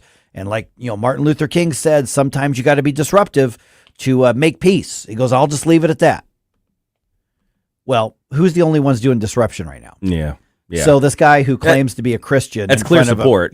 Clear in front of a bunch of other people, is basically trying to compare these pro-Hamas, terrorist sympathizing left-wing protesters with the civil rights movement. Yeah. And he goes, I'll just leave it at that. And it was disgusting. It was gross. Yeah, I don't like this stuff. Absolutely gross. Well, what's interesting is, their logic never extends the other way. He's like, you know what? So sometimes Israel has to crack a few heads in order to achieve the peace that they need over there, right? But nobody's going to support them when they do that. And Corey Bush saying these are anti-war protesters. No, they're not. Hamas started the war, you idiot. Mm-hmm. You moron. Yeah. I'm not even going to respect the office, you piece of garbage. Here's the thing that I'm still maintaining this, that if these people actually wanted peace, if they actually wanted the quote unquote kids to stop dying, if they actually wanted the war to end and for peace to reign in that region, they would be calling for Hamas to surrender unconditionally and give back the hostages. Right. Because that's what would actually end the war. That would not end just it like that. Not just telling Israel to stop it. That doesn't. Right. What are you doing? What sort of justice are you serving that Israel, who is simply trying to exist, has to just live with the idea that every once in a while you're going to have to sacrifice their sons and their daughters to Hamas, who gets a bee in their bonnet and wants to go rape and pillage inside their country. Yeah. All right, 314-912-1019 on Rumble. Goat Lady says, unfortunately, this is only going to keep escalating if you listen to the commies themselves. They're planning. They are fully planning another summer of revolution. She also says they don't actually care about Palestine. They're just looking for an excuse. I think she's right. Oh, yeah.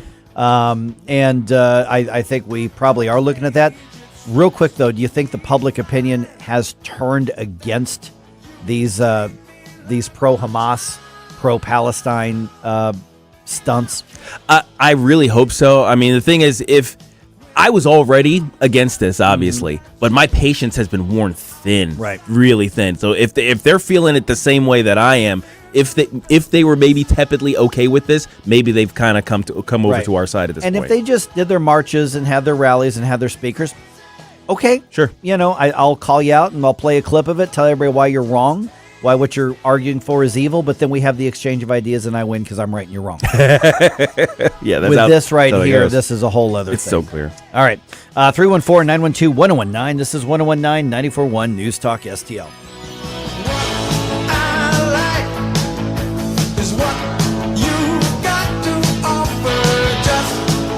For podcast articles and more, find us on newstalkstl.com. Mike Ferguson in the morning.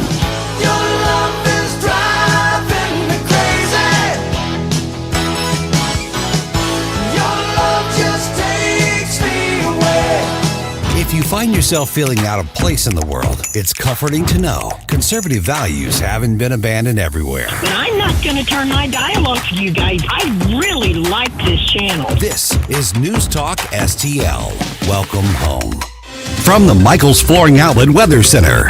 After overnight storms and a few morning showers, clouds break up as we head into the afternoon. Still, could see a pop-up shower or thunderstorm this afternoon, mainly south and east of St. Louis, but it's a low chance. Highs in the mid-70s today. We cleared tonight, and with calm winds, let's watch for some fog development. Could be thick in a few spots early Tuesday, down to 56 for the low. But tomorrow's mostly sunny, fairly warm too, up to 82 Tuesday afternoon. That's your first alert forecast. I'm meteorologist Matt Chambers. Hey, it's Tony Colombo with a great offer from the cleaning pros at Zero Res. So many of us are suffering from allergies right now. It's time to get your home clean and healthy, and Zero Res is here to help. Book a cleaning in April and mention the Colombo special, and you'll get 3 rooms of carpet cleaned starting at just $129, plus you can take $50 off your air duct cleaning.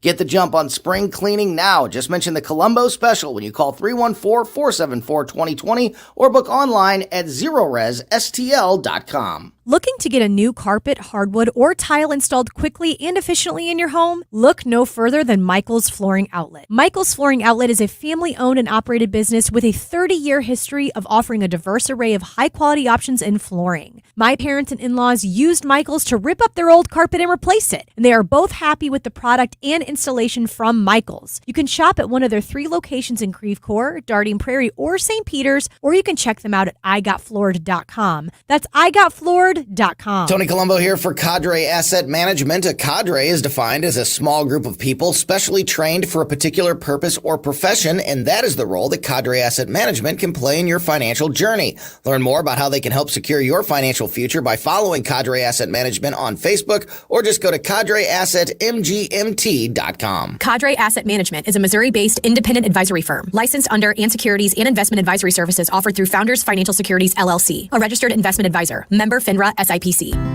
You can't buy a best friend. You can love them, walk them, pet them, and care for them, whether they want you to or not. You can take a picture or 50. You can fly to the moon, travel the world, or just stay in bed. You can't buy a best friend like that, but you can adopt one. There are millions of pets waiting for a best friend just like you. Help us save them all at bestfriends.org. Colombo and Katie. A pro-Hamas group was suspended from Harvard's campus, and in response, they set up a Gaza solidarity encampment. We'll speak with Virginia Cruda about this at 2:45 and Rob Carter at 3:05. Weekdays at 2 on News Talk STL. If you have a phone, you have a radio. Yes, I listen on my phone. Download the News Talk STL app. News Talk STL. Streaming live on the mobile app. It is awesome. And listen anytime. Love the News Talk STL app. Anywhere.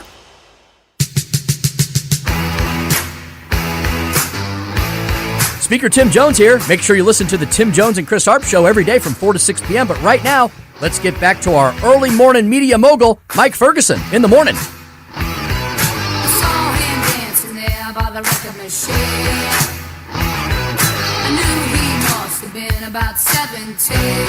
Okay, over the last couple of weeks, or last really week or so, there's been the controversy surrounding NPR, where one of the reporters says, hey, we've lost the trust of the American public, and it's because we're so biased. And NPR turned around and basically decided to become angry with that report and with that op-ed, and responded by digging the hole even deeper for themselves.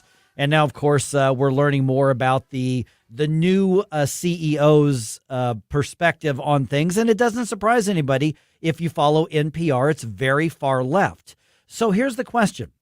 Because NPR is a national outlet, because they are so biased, does this give any hope to those who are conservative that this is getting called out? Or is it a matter of, hey, every media outlet can have whatever perspective they want? I think it's a bigger question than that. I'm now joined by Nate Hochman. He's got an interesting op-ed in the American Spectator called "It's Bigger Than NPR's Catherine Mayer." And Nate, first of all, appreciate you being on the show. It's not a surprise to any of us in media that NPR is confirmed from the inside out to be far left. I mean, we know that. It's not a big surprise that the CEO is far left. That fits their culture. So why is this something that everybody should take note of or be talking about when really we've known for a long time where NPR is coming from? Well, first of all, it's a big deal that all of these big companies in the media are left-wing. I mean, the huge and increasingly radical left-wing bias of all of our powerful legacy corporate media companies is a big deal in and of itself. The difference is that NPR is sustained by your and my and your listeners' tax dollars and has been for a very long time. So a lot of people would argue that a taxpayer-funded, government-funded media company in general is at odds with the concept of a free press and a free society.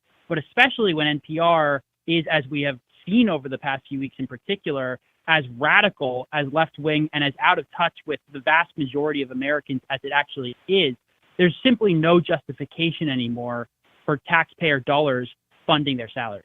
And, of course, the editor who wrote that blog post called "I've been at NPR for 25 years. Here's how we lost America's trust." His name was Yuri Berliner. Now, this is not a conservative guy, but he basically said, we are so bought into this culturally that other perspectives are not allowed. And I'm sure that's the case at, MSNBC, and it looks like that's going to be the case at the New York Times and all of these other places. And the point I'm hearing you make here, Nate, and I think this is a really solid one, is saying, well, if they were completely self-sustaining, if they raised their own money, fine. But the fact of the matter is, we're all paying for this, and we know that they're not just biased, they're hostile to what other people may think. Right. I mean, that editor who wrote the op-ed bombshell expose that sort of started this whole news cycle, Uri Berliner, as you said, he's no conservative. In the op-ed, he describes himself as an EV-driving, Wordle-playing, tote bag-carrying coastal elite who drives a Subaru and eagerly voted against Trump twice, right? So this is not, a Trump country, red America kind of guy. But even he, there are still in a lot of these newsrooms some sort of old school kind of Clinton liberals who still at least broadly, vaguely believe in freedom of speech and the exchange of ideas and the idea of old free press, that there should be a diversity of viewpoints, all of that stuff, which is completely anathema on the modern left. And people like him are really disturbed about the kind of new, young, radical left that has taken over a lot of these newsrooms. And as he showed in his piece, this is as true at NPR as it is at the New York Times or the Washington Post or anything else. And he ended up being suspended because of the publication saying that, hey, we're biased and we've lost people's trust. And he's eventually quit from NPR after 24, 25 years, whatever it's been. But so what you've got is an organization that doubles down on this, and they don't like being challenged. Let me go back to one of the original premises, Nate, that I mentioned earlier, is we know that most media, if not all media, has some kind of bias. Newsmax and Fox are on the right. NPR and MSNBC are on the left. In this case right now, we've got taxpayer dollars involved. But when you take out the branding and the dollars, does it say anything about us as a society that we've got all of these camps and we're not going to exchange ideas within them?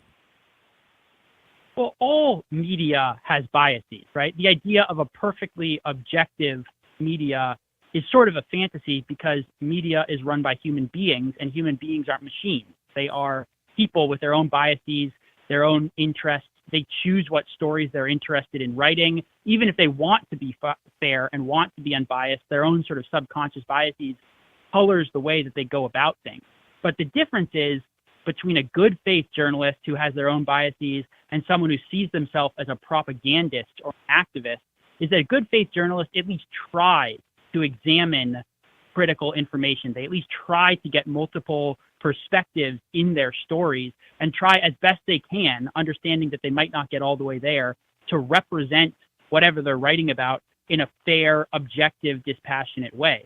The newsroom at NPR and a lot of these other media outlets that Berliner was describing is one in which particularly the sort of younger, more radical journalists no longer think of themselves as journalists in that way. They see themselves explicitly as activists whose job is to forward a political agenda, a partisan agenda to get Democrats elected, but also a left-wing ideological activist agenda to forward left-wing aims. And when that happens, you no longer really have journalism in the old sense at all. You have companies that are effectively propaganda outlets that are activist groups, and that's what NPR and a lot of these other newsrooms have become. We are visiting with Nate Hochman from the American Spectator, where he wrote the article, "It's Bigger Than NPR's Catherine Mayer." So tell me why it's bigger than just Catherine Mayer, the CEO who's doubled down on this. She's taken up the mantle of this. Like I said, we all know NPR's biases. Why is this so much bigger of an issue? And some people have argued that, hey, those on the right, the conservatives, they should be kind of encouraged at the reaction to this entire debacle at NPR. Why is that? Well, because a lot of conservatives and Republicans completely correctly over the last few weeks have expressed outrage at the fact that our tax dollars are funding what has effectively become a left-wing propaganda outlet like NPR. The reason that it's bigger than that is that our tax dollars are funding a huge number of left-wing activist groups, NGOs, nonprofits, foundations, etc. And most people don't even know that billions, literally billions of our tax dollars are flowing to these huge, powerful left-wing activist groups on a yearly basis. I mean, I quoted Congressman Jim Banks, who wrote last year that federal funding for leftist institutions and activities since 2016 amounts to over $3 billion taxpayer dollars. And Congress sent more funding to woke institutions and activities in 2017 and 2018 when Republicans controlled both chambers than it did in 2019 and 2020 with Nancy Pelosi in the Speaker chair. So our tax dollars are effectively flowing between and through Republican and Democratic administrations and Congresses to become this gravy train for left-wing activities well above and beyond NPR. And that, to me, should be totally unacceptable, particularly in moments where you have Republicans. Nate, is that the next battleground in the last minute or so that we've got? Is the battleground about the funding? I mean, you know, I don't want to tell anybody what they can or can't say. I don't believe in censorship, but I think you've got an excellent point on the funding of this. So is that where it should be as far as de-public funding organizations like NPR? I'm not saying cancel all their funding. If they can get it privately, good for them. But is it a matter of the tax dollars? Yeah, 100%. I fully agree. I don't think the government should come in and seize NPR's assets. But there's a difference between saying in a private business you can say what you want and that taxpayer dollars are obligated to fund you in those activities. And when you are sending billions of our hard-earned tax dollars to all of these groups like NPR, you know, there's nothing in the Constitution saying that we're obligated to send our money to people that hate us in our country. And I think it is totally reasonable and, in fact, necessary for Republicans and conservatives, when they have control of government, to ensure that this stops. All right. And the article, once again, is at the American Spectator. Nate, people want to follow you. Where can they find you? You can find all my stuff on my Twitter page at NJ Hochman, Hochman, at NJ Hochman on Twitter. All right, Nate, thanks for the perspective. Really appreciate it. Yeah, thanks so much. Okay, I think Nate makes a really interesting point right there. I don't want to shut down NPR. Listen, that's not my objective. I don't listen to them, but I sure as hell don't want to fund them. And that's the key part. And the fact that Republicans gave them more money while Republicans controlled everything should be telling to all of us. I think that one of the litmus tests to see whether or not Republicans are actually going to be conservative and constitutional is whether or not they're going to be willing to continue to send any of our public money to NPR or any of these other funds. Now, listen, NPR would be able to raise the money to stay afloat without the tax dollars. So why are we actually spending it on there? The left doesn't need another voice in the media. They already have them all. But NPR would have to respond to the market if government got out of funding what they have to say. They would actually have to listen to what the public has to say. And in deep blue areas, they could go as crazy as they want on the left. Other areas around the country, they would be forced to reevaluate how they do their programming and how they cover things. What do you think? 314-912-1019. Do you think there's any hope for that? Frankly, I don't see Republicans in Congress of having enough backbone to actually stand up and say no to this. But what do you think? Let's talk about it right here on 101.9 and 94.1 News Talk STL. Get up, St. Louis. It's Mike Ferguson in the morning. I saw him dancing there by the record machine. I knew he must have been about 17. He was running strong, playing my favorite song. And I could tell it wouldn't be long that he was with me, yeah, me. And I could tell it wouldn't be long that he was with me, yeah, me. Singing, I love rock and roll.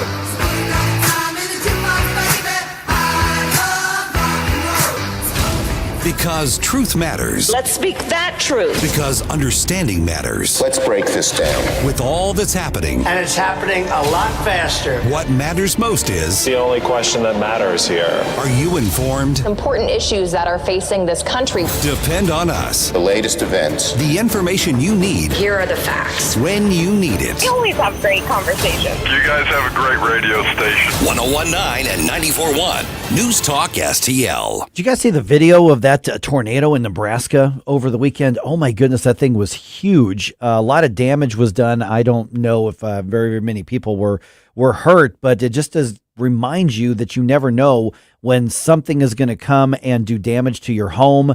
A lot of places, probably the houses are standing, but the shingles are gone and the windows are gone. And I can't do anything about the shingles, but if you have Window World windows, guess what? Those windows will withstand it, or they're going to come out and replace them at no cost. That's significant when it comes to your home's durability and your home's ability to protect you. And you don't think of windows as being something like that. Listen, if you've got to go and say, you know what, time to upgrade those windows. They're getting drafty. I can't open them. I can't shut them. They're just wearing out. Then you run up to the home improvement store, or you call the contractor and they run up to the home improvement store and they go get you windows that they'll put in. They're generic. They say, these will probably get you, who knows, 5, 6, 7, 8, 10 years maybe. But they're eventually going to be drafty. They're eventually going to be hard to move. And they're not Window World windows. And they're going to cost more. Mike Ferguson here for Window World. Give them a call today, 314-993-1800. So not only will you have to replace them at some point, that's just inevitable. But if you go with the generics, you go with the basic ones, even a name brand one that's not Window World, you know you're not getting the best, and you know that you're going to be spending more money. Window World is simply the best for less. Window World windows, double strength glass, lifetime warranty. So even if that tornado comes in and throws a piece of wood or a piece of something and it cracks your window, even if it's strong enough to do that, that lifetime warranty applies. They're going to come out and take care of it because that's what Window World does. They're very, very proud of their customer service. They're very, very proud of their high ratings on everything from Yelp to the Better Business Bureau because they do what's right. They don't do high pressure sales. They want to come out, show you their product, give you that no obligation, no high pressure consultation, give you a quote, and then let you decide for yourself.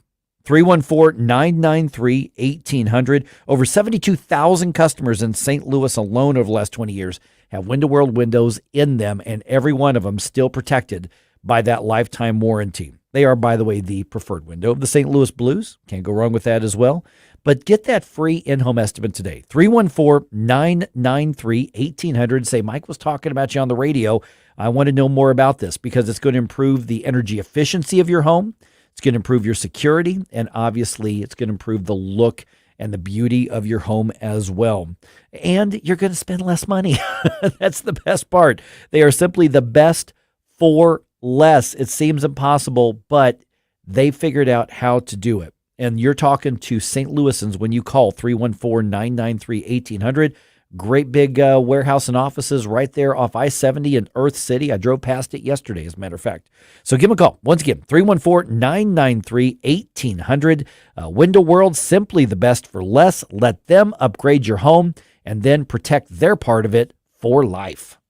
Every day, the men and women of the United States Marine Corps demonstrate their commitment to defend the American way of life. Since 1775, we have served our nation as a force in readiness. From combat operations to humanitarian assistance in every corner of the world. No matter where the mission takes us today, or wherever our country needs us tomorrow, we always remember the land we call home. As Marines, we take a stand for each other, for our nation, for us all.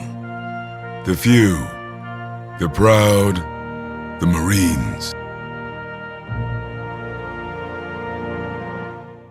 Larry Connors, USA. Hunter Biden and his artwork. Excuse me, Hunter. Apparently you're afraid of my words. What a coward. The art gallerist apparently claimed that one of Hunter's financial backers purchased most of his paintings for $875,000. What's this? Oh, it's a scribble, but really it's a man walking into his future and seeing his past at the same time. You are the epitome of white privilege. They were laundering money, and he had all of his friends coming forward to help him out. Larry Connors, weeknights at 6 on News Talk STL. This hour of Mike Ferguson in the Morning is brought to you by Stifel. Request a portfolio review from your Stifel financial advisor at stifel.com. That's STIFEL.com. Hello, morning people. Tony Colombo and Katie Fitzpatrick here.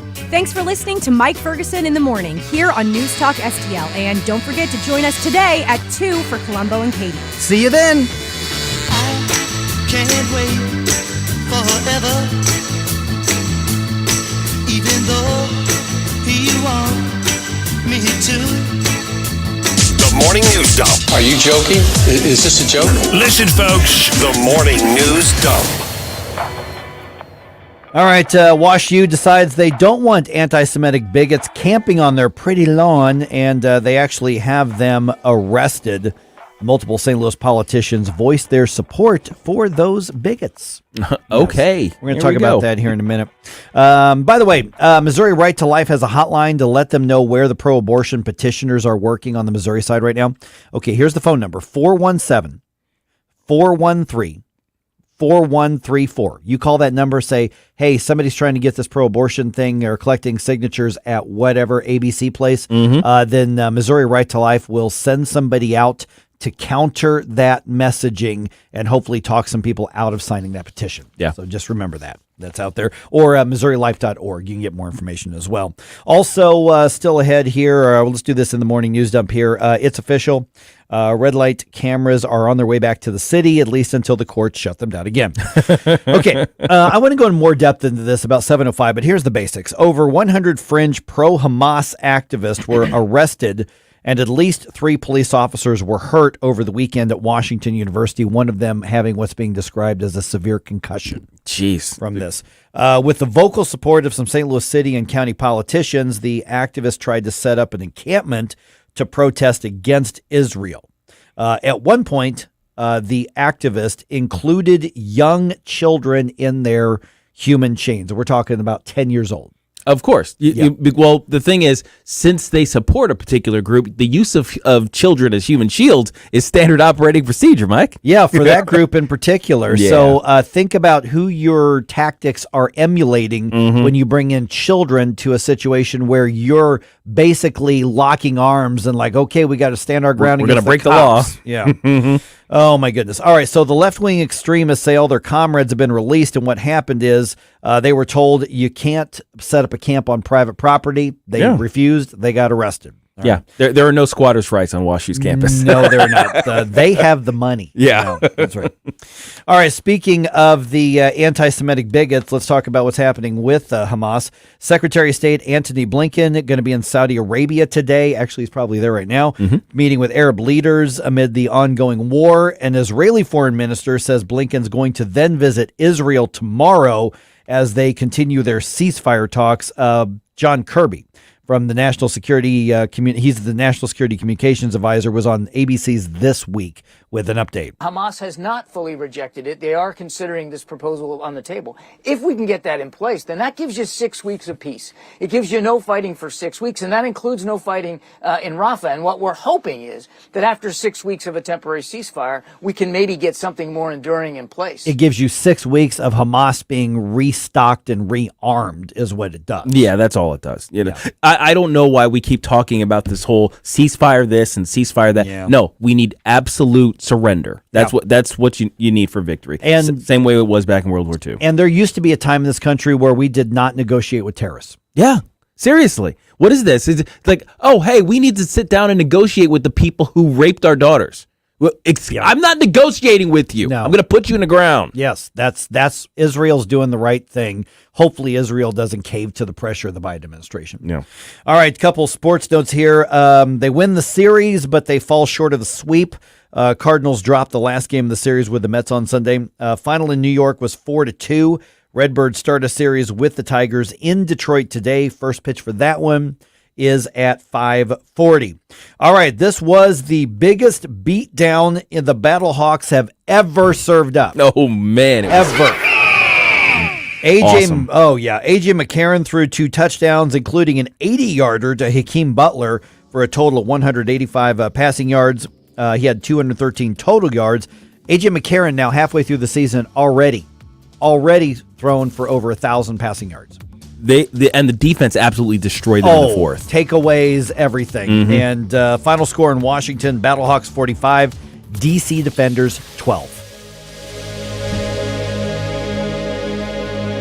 Number 1 for live and local conservative talk. They always have great conversation. News, analysis, and opinion. It's a big case for the prosecution. Trump faces 34 felony counts of falsifying business records. On a legal expense, I got indicted for that. Is how to chant death to America. They exist, they feel empowered, they feel emboldened because of the way Joe Biden has handled this situation. 101.9 and 94.1. St. Louis is number 1 for conservative talk. News Talk STL. What's the key to maximizing the value of your outdoor space? Satisfaction. And getting a fence or deck that exceeds expectations with the highest quality, American-made material. And working with a team that cares about your project as much as you do.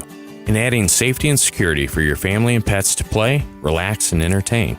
At STL Fenceworks, satisfaction is our core value.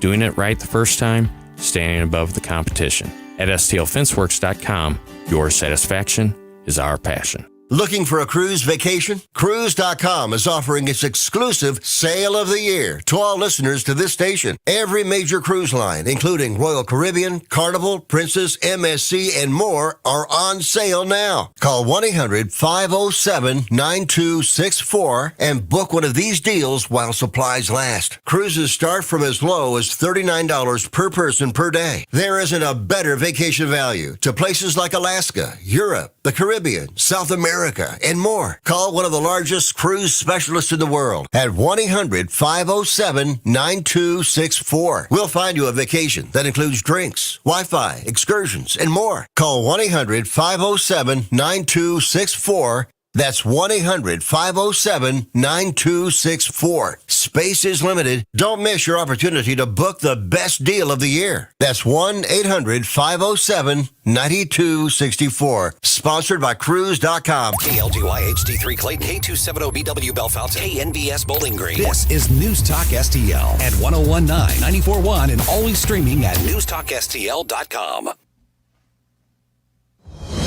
News this hour from townhall.com. I'm Rich Thomason. An infant among 4 people killed by powerful storms that raked parts of Oklahoma over the weekend. The storms, which spawned destructive tornadoes, hit the town of Sulphur really hard, according to Oklahoma Governor Kevin Stitt. Just like that, all the tax revenue, all these businesses in downtown Sulphur overnight have been wiped out. So we need to help Sulphur rebuild. The governor on KOCO-TV, hospitals across the state reported about 100 injuries, including people apparently cut or hit by debris.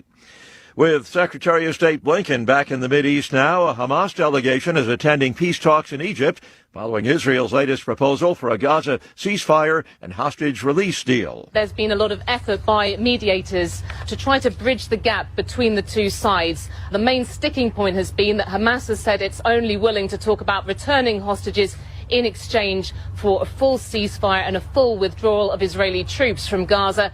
Israel, up to now, has been saying it's only ready to talk about a pause in hostilities. There is this report suggesting that Israeli officials are ready to talk about the restoration of sustainable calm in Gaza. This could be a formula of words that could help bring the two sides together. And that's the BBC's Yolande Nell. In poll after poll, President Biden's numbers looking pretty bleak. The latest poll from Gallup, reported by the New York Post, puts Mr. Biden's job approval rating at a dismal 38.7% in the first quarter of the year. Former President Trump's New York trial is off today. This gives Mr. Trump the freedom to hit the campaign trail. He'll be visiting Michigan as well as Wisconsin later in the day. Watching Wall Street, the Dow futures 61 points higher. NASDAQ futures are up 71 points, and the S&P futures better by 13. More on these stories at townhall.com.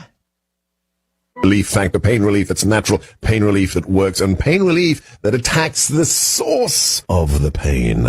That's the experience of tens of thousands of Americans who are taking Relief Factor right now. See their incredible video endorsements at relieffactor.com and then order your 3-week quick starter pack for just $19.95. That's less than $1 a day. Find out if it can work for you like it works for me by ordering your 3-week quick starter pack today. Relieffactor.com, relieffactor.com. Be the next success story. Last year's RV trip, we met a couple with the same bumper sticker. What are the odds? Your cousin isn't a good storyteller. He was a podiatrist, or was it a pharmacist? You don't say. Oh, I can't remember. But she owns an RV protected by Progressive, and you don't. So until you get your own RV, her stories are the most interesting stories you've ever heard. Wow, interesting. And when you do get your own RV, save money by bundling it with your home, auto, or other vehicles with Progressive. Oh, anesthesiologist. He was an anesthesiologist. Progressive Casualty Insurance Company, affiliates, and other insurers. From the Michael's Flooring Outlet Weather Center. After overnight storms and a few morning showers, clouds break up as we head into the afternoon. Still, could see a pop-up shower or thunderstorm this afternoon, mainly south and east of St. Louis, but it's a low chance. Highs in the mid-70s today. We cleared tonight, and with calm winds, let's watch for some fog development. Could be thick in a few spots early Tuesday, down to 56 for the low. But tomorrow's mostly sunny, fairly warm too, up to 82 Tuesday afternoon. That's your First Alert forecast. I'm meteorologist Matt Chambers. This hour of News Talk STL is brought to you by Stifel, serving investors for over 130 years. Contact your Stifel financial advisor at stifel.com. That's STIFEL.com.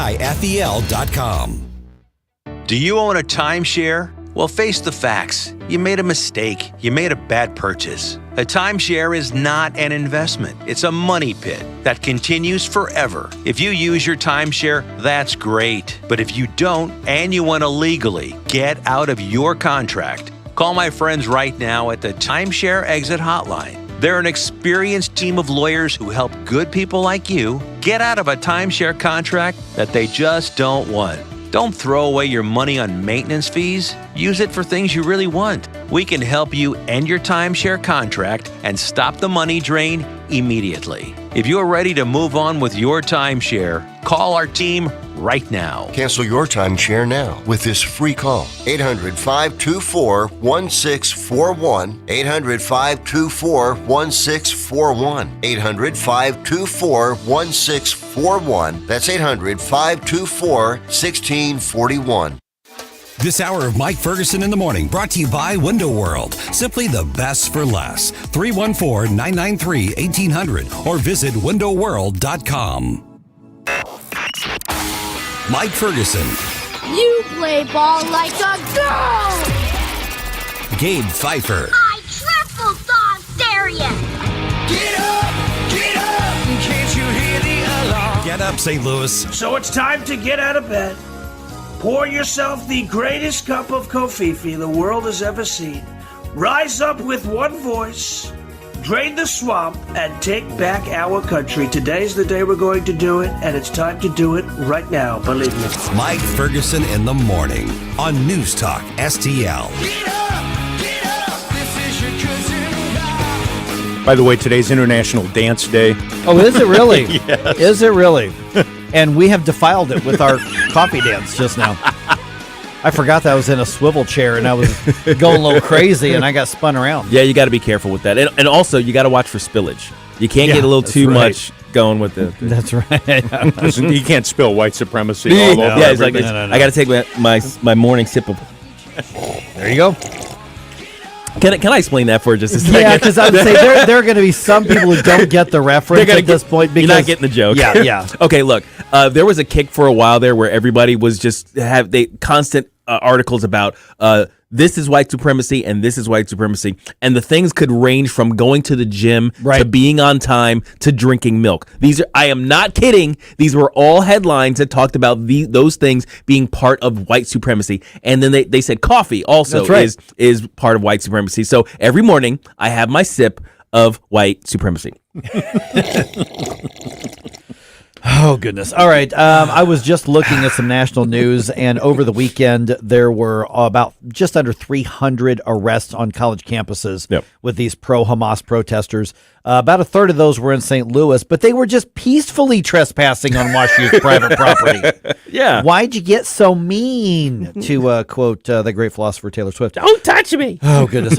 All right. By the way, still ahead here. We know that I love the critters, right? You love the critters. Oh, we all love critters in this room here. Yes. Matter of fact, my wife and I went to one of her, our good friend of ours, good friend of my wife's, a friend of mine. She had a housewarming party. She just bought a new house, and she went. It was fantastic up in St. Charles. And I was more excited that she has 3 dogs and 1 cat, and I got to play with the critters. Oh, yes. That's me at the party. It's like, is there an animal here? Yeah. I'm going to be on the floor. Sadie loved me, by the way. Okay, now here's the thing. I didn't think much of this Kristi Noem story. Did you hear about this? I've heard about it. I don't know what the passage is. I don't know what the context is. I got nothing except that people are mad. I kind of rolled my eyes. I'm like, okay, whatever. It won't go away. The story won't go away. Okay. And Kristi Noem is like, yeah, I did it. She kind of doubled down. So okay, so now we have to talk about it. Right. So at 7:20, I'm asking, how big of a deal is it that she capped a dog 20 years ago? Okay, and I need to know context. Yeah. Well, that's the thing, is I'll give you the full context, because I didn't know it either. I mean, because to hear, and it's not even like a left versus right thing. Even people on the right are like, this is insane. This is outrage. I mean, it's like she was like looking for somebody's puppy to shoot. No, that's not what happened. I mean, now you may not think she did the right thing. I mean, that's fair. Sure. But I'm just like, all right, well, this thing isn't going away. All right. So we'll get to that. All right. Okay. So Washington University, we told you late last week that there was some kind of protest. And we even said, I'm like, I don't know what this is going to look like. I know it's going to be somewhere on WashU's campus. And so it happened on Saturday, and a lot of people turned out. Yeah. A lot of people turned out. And Washington University sent out the WashU Police Department, which, by the way, is an accredited this is a real police department. This isn't campus security. These aren't mall cops. These are actual police officers. Yes. With arrest powers. And they said, you can't camp here. You have to disperse. This is private property. You're not allowed to do this. So, Now, there's a couple layers of debate there. One, it's a university campus. Should they allow the protest? Well, my argument is, if all they were doing was making their statements and their marching and their signs and rally, then I think they should, because that's what a university in part is for. That's what it should be. To exchange the ideas, even disgusting, horrible ones like these people. Right. So long as we're talking common areas and stuff like that, and they're not keeping people from going about their business. Right. But if they want to have their protest, that's what college children do, is they protest. Yeah. But that's not what happened. They brought the camps. They brought the tents. They were going to occupy. Yeah. They said, look at what happened in Columbia, New York. Let's do that. And WashU said, no. Our billionaire donors don't want our stuff besmirched. Now, I do have to give a little bit of credit to where WashU actually said, no, we're not going to allow this. Yes, I was actually surprised by WashU's response here. Same. And they gave them multiple warnings. And after a few hours, they said, you're going to go or you're going to get arrested. And we don't care who you are. There were some faculty members there. There were elected officials there. You know, there were obviously a lot of students there. And I have a feeling probably just a bunch of the professional protesters there. Yeah. Because we know from multiple reports last week, accusations now that George Soros and his foundations and affiliated are now funding a lot of these. Because you wonder, how do these people eat when they just travel around and there are funds that do this sort of thing. And those tents are brand new and identical colors and sizes. Like, wait a second. Size, yeah, What's exactly. going on here? So they like the pallets of bricks, right? So they are. When the police were moving in, you actually saw them link up their arms as though they were on, the bridge in Selma. Right, exactly. Come on, stand in solidarity, brother. Yes. They can't take all of us. Yeah, well, and turns out, they can. Because police from at least 4 or 5 different jurisdictions, were there. WashU Police, County Police, City Police, Richmond Heights Police. My guess is probably U City. I don't know, Clayton maybe. But there were multiple uniforms there. Oh yeah, and they moved in and they were not messing around. Well, yeah. I mean, how are you going to resist a line of actual men when you're sitting there doing your low T weak sauce bullcrap? You know. But here's the thing: is one, they did the whining. Like, they used excessive force. These were peaceful protesters. They say any force is excessive. That's the thing. Well, and older woman, Alicia Sanye, who was one of them, arm in arm with Jill Stein and all these Marxists, she did a video mocking the police, saying, look at all these terrible threats. And it was a bunch of, hippies sitting around in a circle. There hadn't even been violence yet. And yet all these police are dispatched. So there are people being murdered and raped right now. And you can't get a, response from the police because here's where they are. And she said, we have some sort of staffing problem. And yet they can they can send police out to this. I'm thinking, that is so disingenuous, dishonest, so immoral. I hate it. Oh my gosh. Those type of people, they need to be called out on the carpet as much as possible and prevented from getting power at all costs, guys. Come on. And Megan Green, the Board of Aldermen president, also there. Apparently, she's also an adjunct at WashU, and she teaches something there. And underwater carpet weaving, something activism. I don't know. Yeah. And so she was like, "I'm going to be the moderator.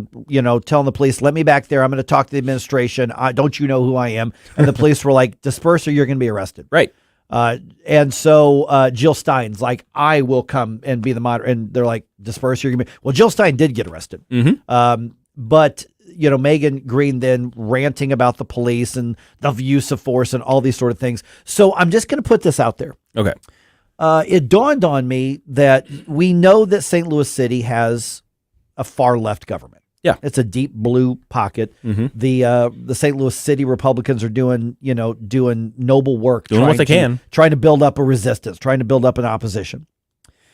But every time you do a taxable transaction, the government you're funding is led by these people. It's true. Who are protesting on behalf of Hamas, who's supporting Hamas. Who are anti-Israeli.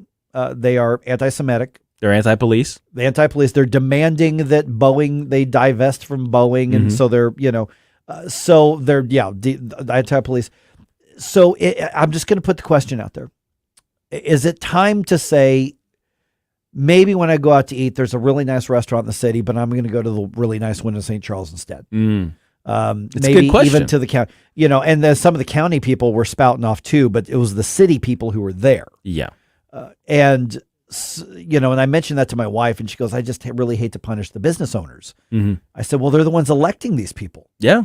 So maybe they need to feel this a little bit more. Now, am I calling for a boycott of the city? No, it's not what I'm doing. No. But I'm talking every time you decide to get gas, you go out to eat, Cardinals games, much as I hate to say it, Battlehawks games, you are doing a taxable transaction. Inside the city. And they're getting that revenue. Right. That helps fund the government that's run by these people. That's true. Do you want to keep doing that? Or should you say, maybe I'm going to withhold that? Yeah. and not fund the government led by these people. I mean, and that's the thing. We don't really call for boycotts on the right. We don't really do boycotts on the right. I should say. I mean, I'm not a big boycotter. There are people who kind of call for them, or they say, "Hey, we don't do this.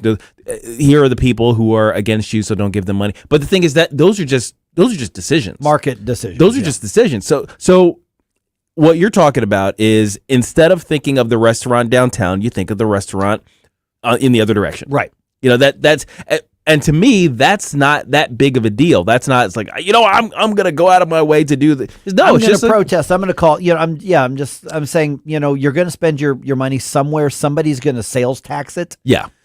Does who sales taxes it make a difference? Right. So, should it factor in your decision making? Right. Now, in terms of public safety, my decisions not to go to the city for certain things is part of, that entered the equation somewhere along the way when I realized how bad the city was in terms of the public safety at night. I said, okay, it's evening. I'm planning a dinner date with the wife.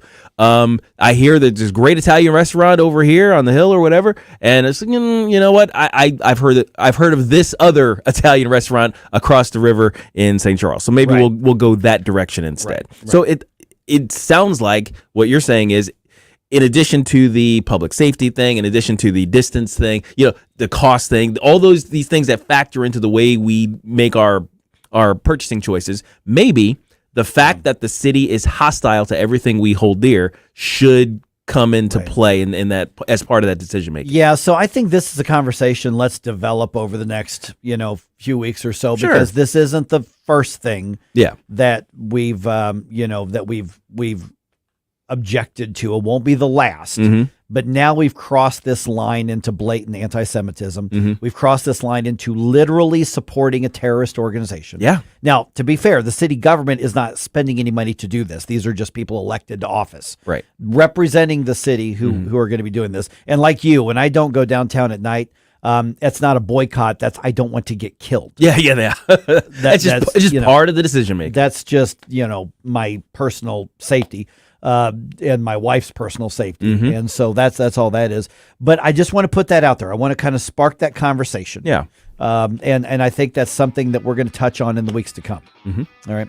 All right. Christy Nome capped a dog. Yeah. Like 20 years ago. And she's catching a lot of heat for it now. Yeah, because it's in her book. Yeah. So I'll tell you what happened.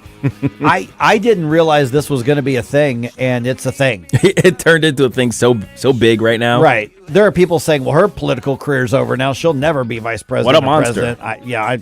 Okay, well, I'll tell you what happened. Maybe what she did was terrible. You tell me. We'll do that right around 7:20 at 101.9 94.1 News Talk STL.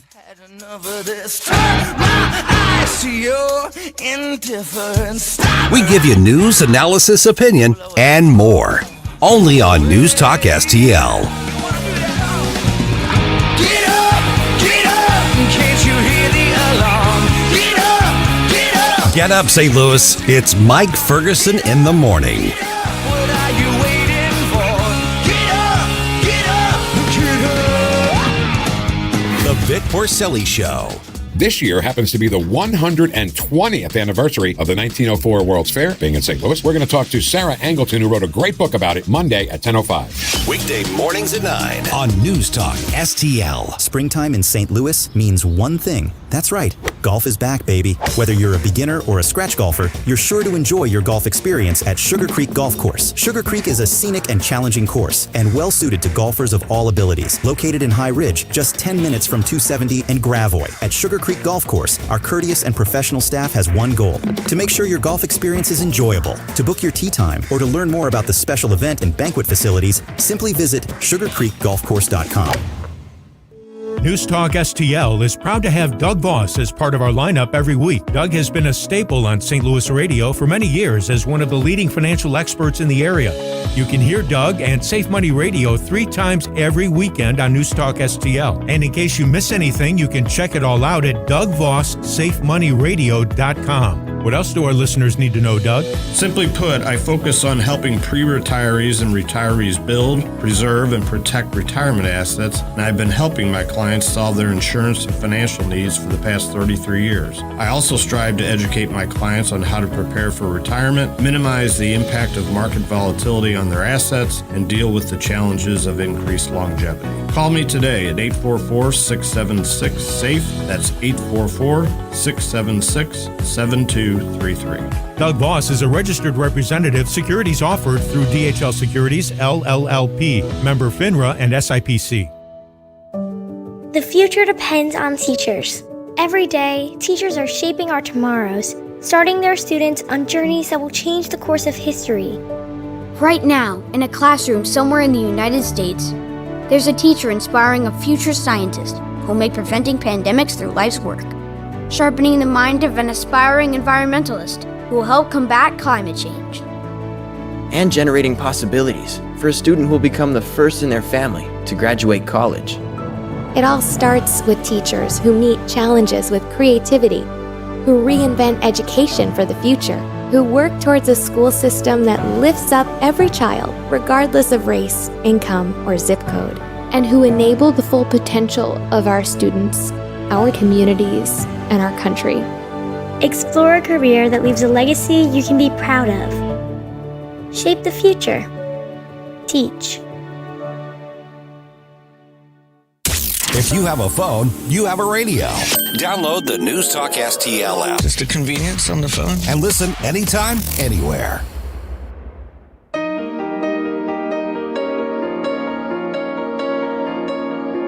Hey, this is Rob Carter. Join me weeknights at 8 p.m. as I challenge our politicians, expose the political press, and analyze pop culture. It's the Rob Carter Show, weeknights from 8 to 10 p.m. here on News Talk STL. Now let's get back to the best men's league over 40 backstop in St. Louis. MIike Ferguson in the morning. My game got canceled this weekend. I was very sad.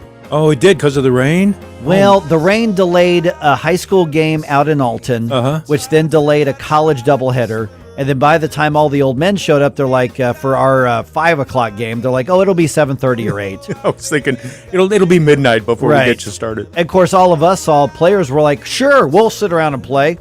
The wives were like, really? The umpires were like, nope. So we got okay. All right, what's this deal with Kristi Noem killing a dog? This popped up. I'm like, okay, well, something happened, and I didn't think. I'm like, more weirdness of the political season, but this is like going on and on and on and on and on. Okay, I'll get to that in just a second. By the way, pro-life work and the pro-life movement isn't limited to politics and policy. Listen, at its core, this is a heart-to-heart effort, and we've got updates on how you can be a part of it. Let's do that right around 7:35. Okay. By the way, quick story, because it's animal related. Yes. Yesterday, I'm downstairs. My wife's getting ready. We're getting ready to go to her church.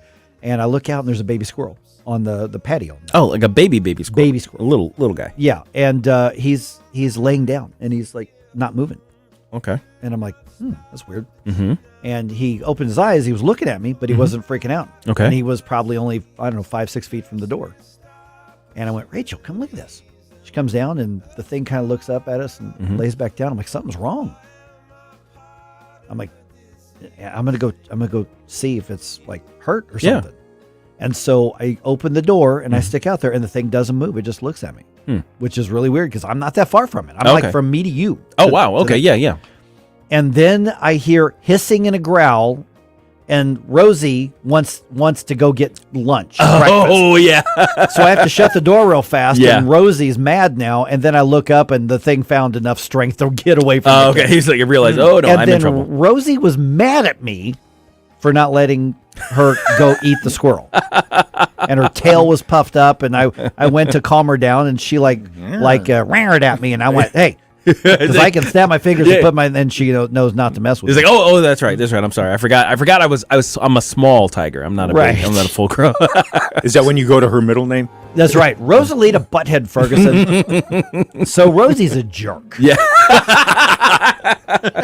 is what it is. Looking to kill small animals. Right. So I say that to set the framework that I love animals. Well, yes. I like animals. Yeah. I'm not an animal rights person because I think most of what they do is stupid. Right. I love many animals because they're delicious, but I like animals for a variety of reasons. Yes, exactly. There's room for all of God's creations. That's right right. next to the mashed potatoes. Heck yeah. All right. So apparently Kristi Noem has a new book coming out. And it's called No Going Back, The Truth on What's Wrong with Politics and How We Move America Forward. Okay. Well, almost every politician does this. This is a prerequisite for, running for something else, which means that she's got aspirations. She's got aspirations, which Yeah. is fine. Yeah.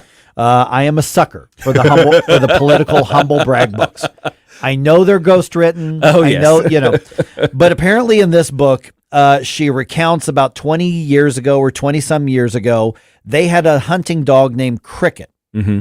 And according to the Guardian that wrote the article, the dog was untrainable.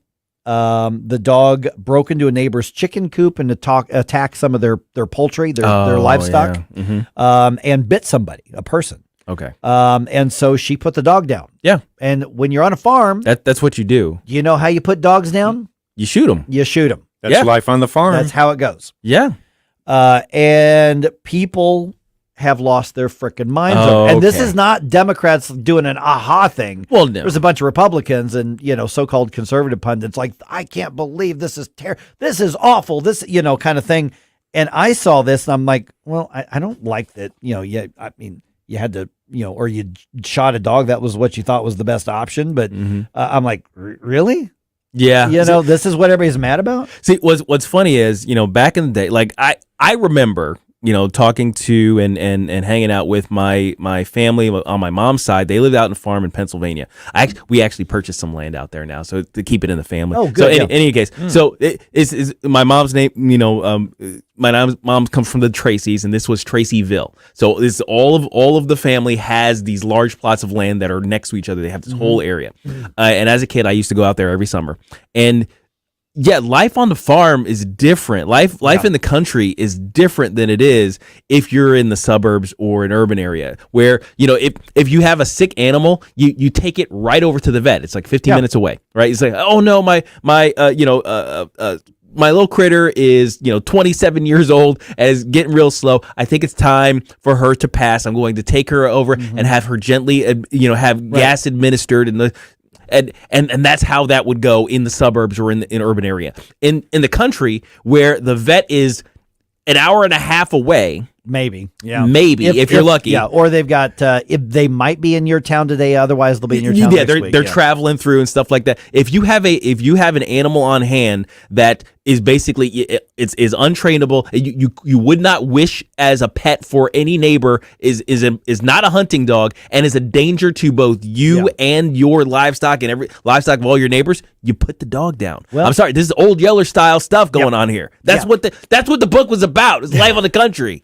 Well, we had when I lived out in the country for a little while out in Illinois, we had to put animals down every once in a while. That's how you did it. I mean, like, what do you expect? Nobody enjoys it. It's just it just is. Now in this case right here, if she's right and the animal had actually bit somebody, which by the way, if you have what's determined to be, sometimes they'll call it a vicious animal or whatever. I mean, you take it to the shelters here, they just quietly do it in the back. Now, they'll inject it with something. It won't be, instant like that. It's by court order. Right. Basically, or by a statute. I think animals that are determined to be vicious are to be put down. That's a statute in a lot of townships. And yes, you could try to train the dog, but if it's already attacked livestock, it's just the way it is. So I guess the more I read about the story, I'm like, why is this a big deal? Yeah. By the way, Larry, here in about 2 minutes or so, Larry Connor's commentary is about this. Okay, good. So we're going to get his take on this. By the way, this is my first time hearing this story, so this is my natural,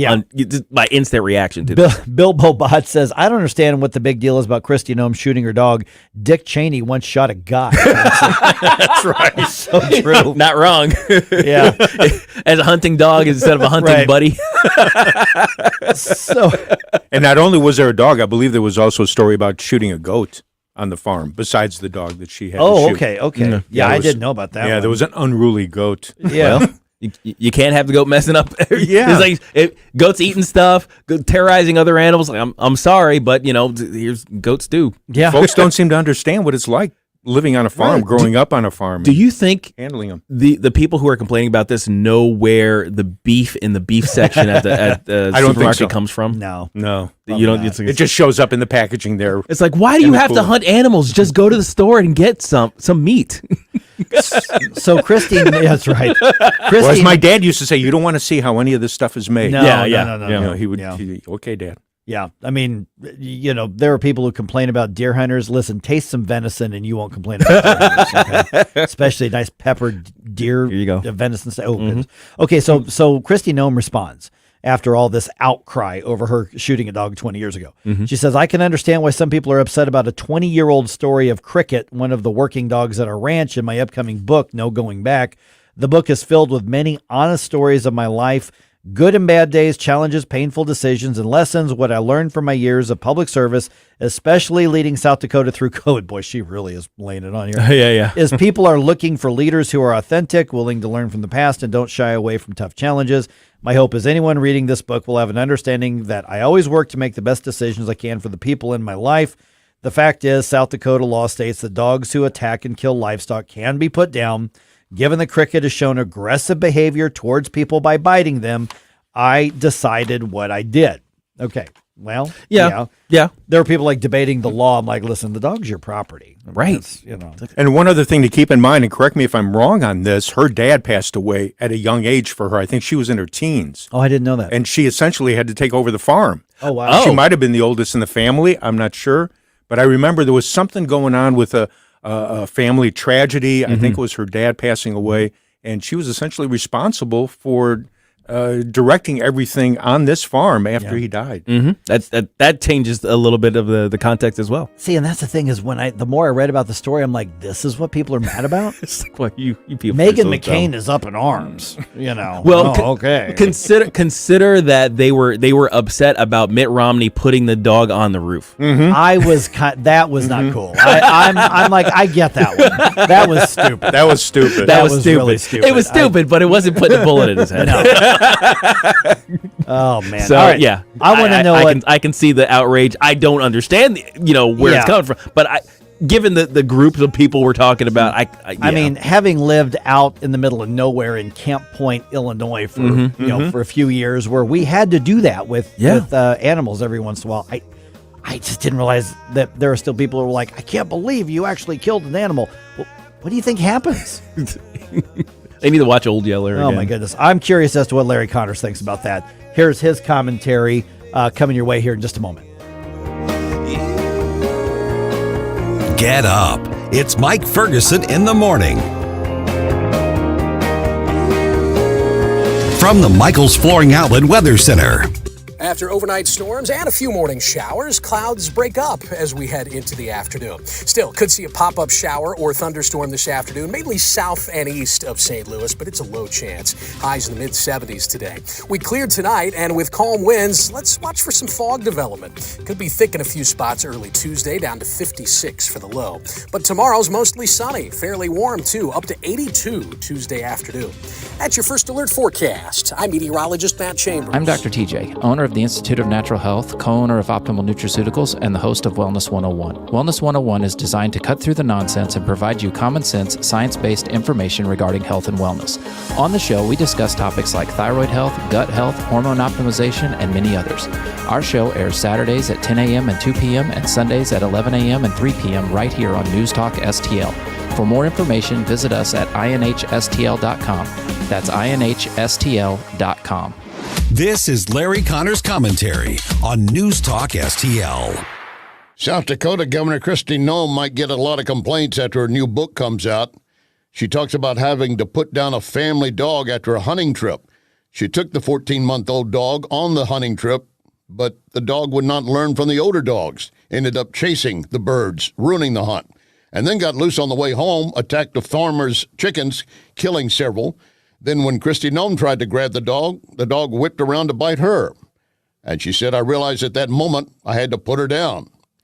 Now, the story is in the book to show that she believes sometimes difficult tasks must be carried out, and she's not afraid to do so. Okay, I understand that. But I also want to know, and I don't see it from this story, did you exhaust all other options before you took the dog into a gravel pit and shot it? Question, have you ever had to put a pet down? They were sick, suffering. One of my grandsons had a cat losing a battle with cancer. He and his mother knew what had to be done, but they couldn't do it. They asked if I would take the cat to the vet to be euthanized. I agreed. I didn't have any real connection to the cat, but I was stroking her, whispering to her as she was slowly put to sleep. And even though I didn't really know the cat, I had tears I couldn't hide. Get more Larry Connors on Larry Connors USA. Tonight at 6 on News Talk STL. Pigeons, they are everywhere, and they're very good at dive bombing freshly washed cars. Wellington Environmental reminds you those droppings are more than a nuisance. They can be a major health issue, especially massive droppings on buildings or in parking garages. So who do you call to safely clean it up? You do what many hospitals, universities, public buildings already do. You call Wellington Environmental. Wellington Environmental has been dealing with all kinds of hazards for 35 years. Special people, special skills, special equipment. Wellington gets it done. So to avoid health issues ranging from pigeon droppings to mold to chemical leaks, contact Wellington. 314-644-4930. 644-4930. WellingtonSTL.com. Wellington Environmental. Your world cleaner, better, safer. Be well with Wellington. Rhino Shield is far superior to even the best traditional exterior house paint. Rhino Shield is 8 to 10 times thicker than paint and comes with a 25-year transferable warranty. Rhino Shield is the only ceramic coating company that has been chosen by Disney, This Old House, and 3 times on HGTV's Curb Appeal, where every episode is concentrated on unpainted brick, bonds and seals to stucco, wood, hardy, block, color lock, masonite, and more. No better product for those steel aluminum-sided homes that have become, chalky and tired looking. We coat sloped and flat roofs to extend their lives too. After 15 years, we've got a great reputation and a superior product. As long as it's affordable, why wouldn't you do it? Before you make the costly mistake of painting with traditional paint, you'd be best served to call Rhino Shield today. We are the experts and our evaluations are free. 877-25-RHINO or 877-25rhino.com. Tell them, ladies. Don't paint, don't Rhino, go Rhino Shield. Never paint your house again. Rhino Shield. Hey, it's Katie, reminding you to subscribe to our show podcast so you never miss anything that happens here at News Talk STL. Get our podcasts every day on the show pages at newstalkstl.com or just subscribe to your favorite shows on Spotify, Apple, Google, Amazon, or anywhere else you get your podcasts. Agree. I think conservatives have it wrong. Or disagree. I couldn't agree with you more. The conversation happens here. I agree with you on Trump. I'm shaking my head. I'm one of your liberal Democratic listeners, and I don't get why any of this even matters. Because your voice matters. Everybody told him he couldn't do it, and then he did do it. That's what you got to do. You got to play hardball. I want to hear what people think and be able to talk about it. 101.9 and 94.1 News Talk STL. Hi, it's Vic Porcelli. And Ken. Hi, Ken. Hey, Vic. Ken and I are on every Monday through Friday, 9 to 11, right here on News Talk STL. Right now, you're listening to MIike Ferguson in the morning on 101.9 and 94.1 News Talk STL. Whoosh, my morning people.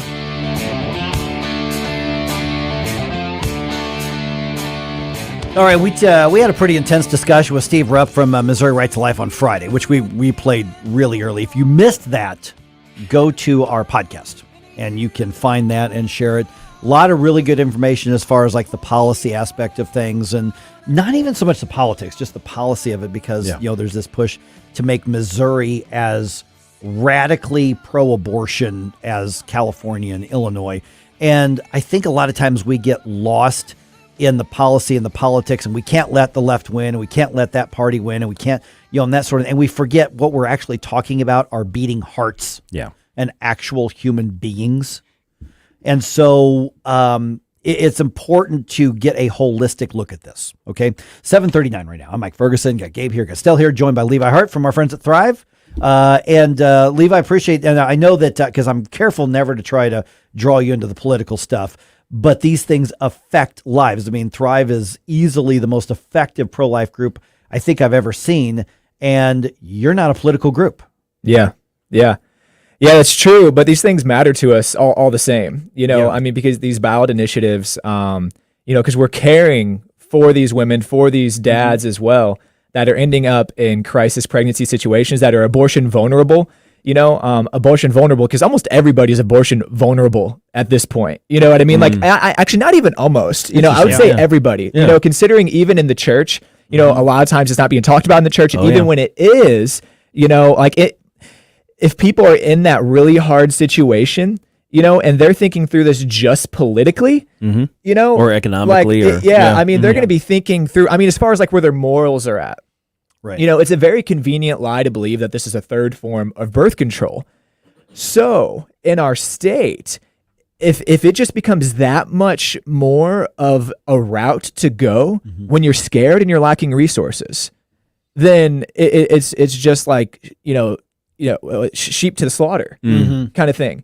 So as much as like our lane as Thrive, like what we actually do is we empower people with authentic choice, right? By coming alongside of them with medical resources, with physical, financial, emotional, spiritual resources to empower them to make a choice, which over 80% of the time is parenting. But if the law of our land is in such a way to where it's leading people towards life rather than abortion, it's going to be much easier to do that. Because like I said, a lot of people aren't thinking through, like, I'm killing a baby. That's not really the mindset going on here for most people having an abortion. Yeah. For most people, they're scared, they're in a hard situation, and they are buying the lie that this is a third form of birth control. And that lie gets put out all the more if the law in our land, which what these ballot initiatives are going for, is abortion up to 9 months. You could probably heard this stuff from Steve Rupp. Oh, yeah. Abortion without parental consent. So what that does is that just makes like the broad path to destruction even wider in our state. Okay, so let me touch on where I think you're kind of coming from with that. I mean, obviously we're worried about the life of the unborn. You all take it farther to say, there's also a life of the mother after a birth too, and there's a life of a father, which I really want to get into as well. But when you talk about the wide path to destruction, that's a biblical reference for those who may wonder what the terminology was. But we're really talking about a societal thing. So we talk about, for instance, this effort to change Missouri's constitution to essentially encourage abortion, put no roadblocks, nothing to slow down. As radical as California, as radical as Illinois, as radical as don't need any licenses. It's wild. And you're talking about an effect on an entire society as well. So this isn't just about this one issue. So when we're talking about heart to heart, we're talking about everybody's hearts, not just the most vulnerable beating ones in the womb. Yeah, I agree, Mike. Before, so I became a Christian, started following Jesus 15 years ago. And before that, I had an abortion with my girlfriend. And I mean, and it's taken years to recover from that, and ironically, like I got saved, started following the Lord 9 months after the abortion. And then it occurred to me what had happened, and at the time, like I said, I wasn't thinking about killing a baby. Sure. You don't mind me asking, how old were you at the time? So I was 19. Okay. Maybe 18 when she was pregnant, or like first got pregnant. And it's taken years to recover from that. Like, I mean, I've been at Thrive for 4 years, and it was only within the last 2 years that I did things like name the child, had a memorial service with my best friend. Like, I mean, cried tears, wrote this girl a letter, like, because people don't realize, I mean, you could just go on Google, any listeners right now, don't just take our word for it, go on Google and just type in post-abortive stories. Every now and again, you're gonna get the person that, is just like, they're living, that they don't want to address their guilt. So they'll say things like, I'm so glad I had an abortion. Having parties and stuff. But a lot of times what you're going to hear is some really hard stories. You really, really are. People just living in regret, not realizing what they were getting into. Especially for the men, it can get really vague. But then besides that side of it, like, I mean, we're empowering people to parent. So, I mean, there's some crazy statistics out there. I forget exactly how they go, but like, if you take like someone's, if you just do like a survey, after someone has an abortion, typically like within the first year, they're going to be glad they made that decision, maybe first 6 months, but almost, it was like over 80%, where if you go like 5 years down the line, most of them regret their decision. Or on the flip side, rather, say those who are thinking about having, I think it may actually be more along these lines. Someone who's thinking about having an abortion, but then they didn't. And at first they're thinking like, oh man, that would have been easier. But then later down the line, all of them almost are like, boy, I'm glad I didn't do that. Right. Yeah. You know, I mean, because it would make sense. I mean, you have a child. You're looking at the living being. Not glad I aborted you. Yeah, and that's one of the things that I love about Thrive is that you guys deal with, you know, not just kind of the policy issue as it pertains to keeping the baby alive, essentially, is encouraging women to not kill their children, but also to wrap your arms around the women in these situations and the men now, you know, with your new initiatives, and it's so encouraging that you know we can, whenever the left kind of accuses us of saying, oh, you only care about the keeping the baby alive, you're only a pro birth, all these other things, we can directly point to Thrive and say, this is the type of stuff we want to do. You're right. I mean, there's people besides the babies. Yes. Like, I mean, we are all for the babies, obviously. Yeah. But there are lives being impacted in huge ways by either having an abortion or choosing to parent. Like, I mean, those are huge life decisions. I'm going to put you on the spot live on the radio. You got a few extra minutes to hang around with us? Yeah. Okay, we've got to do a quick information segment, but I've got some more questions for you about the parenting and what you're doing at Thrive as well. That's different because a lot of times people hear anything with pro-life, they're like, oh yeah, here's a political thing. I already made up my mind one way or the other, you know, but we're talking about actually saving and supporting and being involved in those lives as well. So much deeper than the politics. I'm not downgrading the importance of the politics. I'm not downgrading the importance of the policy, but we got to get out of this mindset that the pro-life discussion is all in one lane of government. Yeah. It's just so much bigger. Most of it is not. All right. So we've got Levi Hart here from Thrive going to hang with us until, can you hang till top of the hour? Yeah. Okay, great. Well, let's do that here and continue this conversation in about 2.5 minutes on 101.9, 94.1 News Talk STL. Turn from your fighting and rest in his mercy. Choose life that you might live, the life that he gives you forever. Choose life the way that is true, from the one who chose you, your Father in heaven. Choose life. Mike Ferguson in the morning. Trust the Lord with all your heart, with all of your soul, and all of your being. Hold on, listen and obey. In the fast-paced world of digital marketing, making connections is a challenge for any business. But what if we told you there is a place where connections aren't just made, they're grown?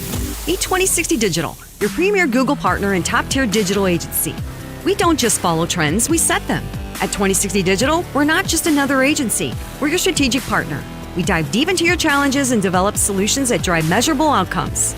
Ready to elevate your digital presence with campaigns that connect? Google 2060 Digital today.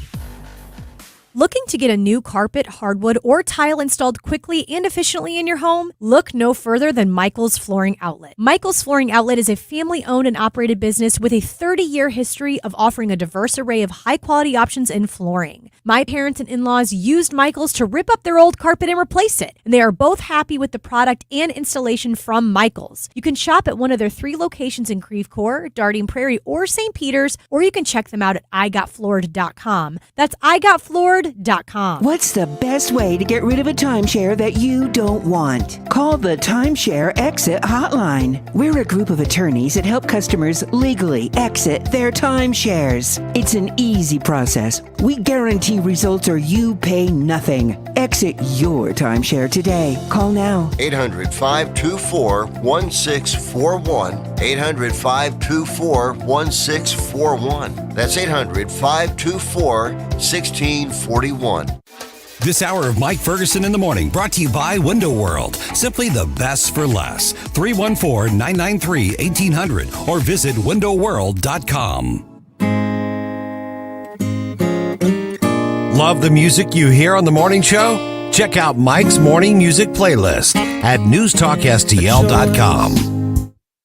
For you now, living or dying, blessing or cursing, and no. Interesting comment just came in on Rumble. We're visiting with Levi Hart from Thrive, and he says, "I believe." Just his opinion. I don't. Maybe there's stats to back it up. Maybe not. I don't know. He said, "I believe that 90% of abortions are generated by men because they don't want to be responsible for that life." That's I don't know about the statistic itself. Right, I don't. But I think that is a really good comment, actually. Right. Because when that came in, I went, "Oh my goodness!" I was about to ask you about that. Yeah. So I had to speak at an event a week or two ago, and I went looking for some statistics myself. Mm-hmm. And I came across some ridiculous statistics looking for statistics. And I was looking for statistics regarding like men and abortion, which were hard to find. Yeah. You know, I found a statistic while I was looking that like 6% of Americans think they could like, you know, beat a bear in like a wrestling match. I've seen that one. You saw I've that? seen that one, yeah. I couldn't believe it. There's like a list of animals. Like there's gators and bears and sharks and stuff. Like, oh yeah. I came across dumb stuff. Yes. But you know what was really hard to find? Any statistics on men and abortion, and specifically, and what that tells me is it's not being talked about. Yeah. So I'm glad that he mentioned that. That's really cool. Yeah. So what I eventually did find, because I was sharing this message, was our executive director at our Thrive Metro East location texted me and said that 83% of women would choose to parent if the dad was supportive and involved. Man. Okay, so that's huge. What the comment we got here, I mean, like I said, I don't know what numbers or whether his guess is close or not on the numbers, but the point is really well taken that, you know, we target the women for, you know, trying to convince them obviously to not kill their child, and you know the women are the entire discussion, and on, you know, the pro-abortion side, they're like, it's all about women, but it's all about the parents for the child. And one of the things that you all do, and you and I talked about this, I don't know, a couple months ago or so, on my syndicated show, is that when you look at the men and say, hey, let's equip you to support her. Or provide for her, whether or not they're going to stay together, that makes a massive difference. And I think, huge. Gabe, you and I were at the big shindig. Yeah, the last one. And that's where I first found out about this. Yeah. Is you, I think, talked about that on the stage, and I went, finally, yes, that's out there to where you're saying, hey, the men had a role in creating this at-risk life. Yeah. So let's get the men involved in taking responsibility and being men. Talk about what you're doing with that and for the men. We're not talking about just slapping them on the wrist. No. We're talking about equipping them to take responsibility. Love the music you hear on the morning. We do love it. But let's Yeah. So one thing we're pioneering right now is male patient advocacy. So that's huge. So whenever the woman's coming in for an appointment, we're encouraging her to bring the dad along as well. Like, obviously, we're not even using the words dad at that time, because a lot of these are people looking for abortions. You know what I mean? So we're just meeting them where they're at to start, you know, but we're encouraging her to bring in her partner, you know, whether that's husband, boyfriend, whatever, you know, bring him in. The woman's going to have her appointment, but then the dad is going to have an appointment as well. And we're going to go about figuring out where he's at. What's got you in a crisis? You know, what's got you because again, they're not thinking through killing a baby. They're thinking this third form of birth control. So what's got them in a crisis of, like, I can't bring a child into the world. And we started addressing those crises. Okay, so physically, financially, where are you at? Like, we're going to empower them vocationally, educationally, physically, financially, emotionally. We have our parent university classes for a whole year. And we're going to let them know this is for the dads too. Like, you and your partner are going to be able to come to these parent university classes for a whole year. And it's going to be everything from budgeting to breastfeeding, you know? And then we're going to break out with just the dads and talk about some fatherhood stuff.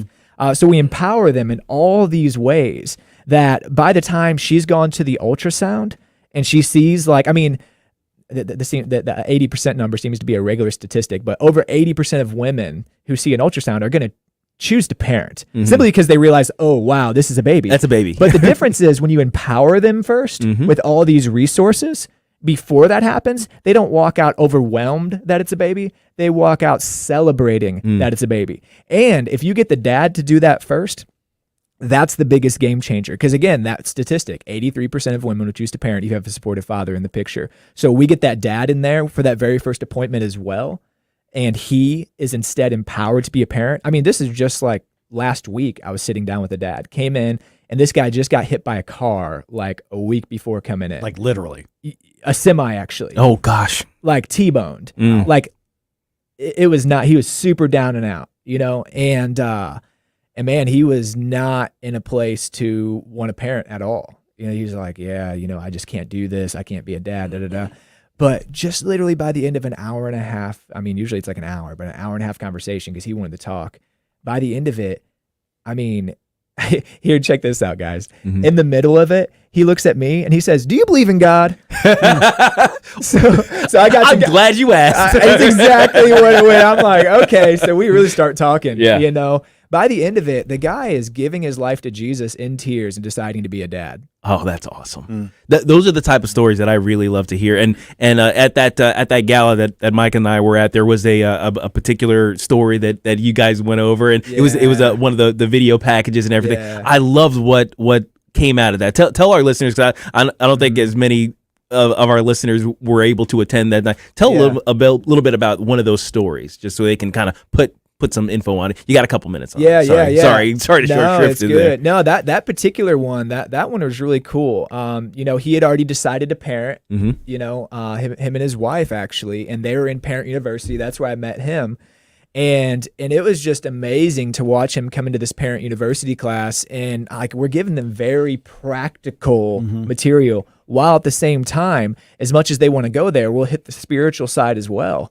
And with that particular individual, I mean, the relationship there between him and our leaders just started to blossom in a really beautiful way. And you just start to see him like light up in a way that he hadn't. So I think you probably just saw the gratitude a lot in the video. Like when I watch that video, that's what I really see. I just see a guy who's just like incredibly grateful to be being empowered as a dad, even though he already had several kids.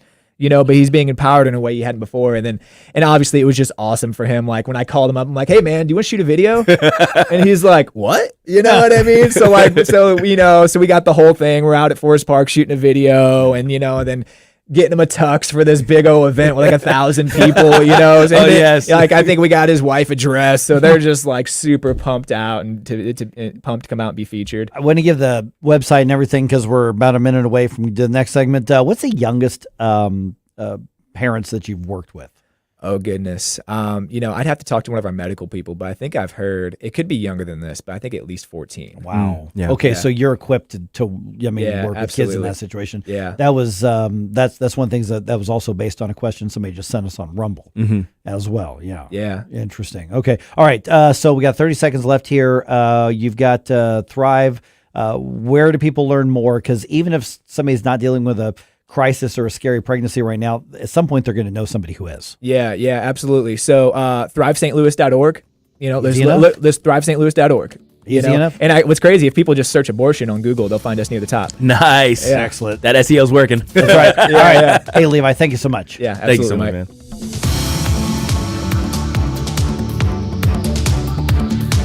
When it's important to you, I have it on all day at work. It's on News Talk STL. What is your message to Iran in this moment?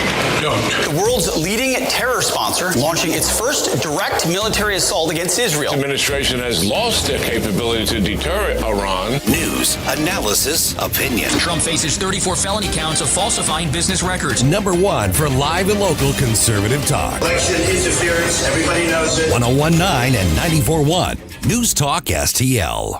Stand and Fight with Nick Schroer. Hey everyone, this is Nick Schroer from Stand and Fight every Sunday 8 to 10 p.m. If you need tree removal, storm damage, repairs to trees, tree trimming, pruning, if your bushes are out of control, call River City Tree Service. Free quotes right now, 314-270-8071, 314-270-8071.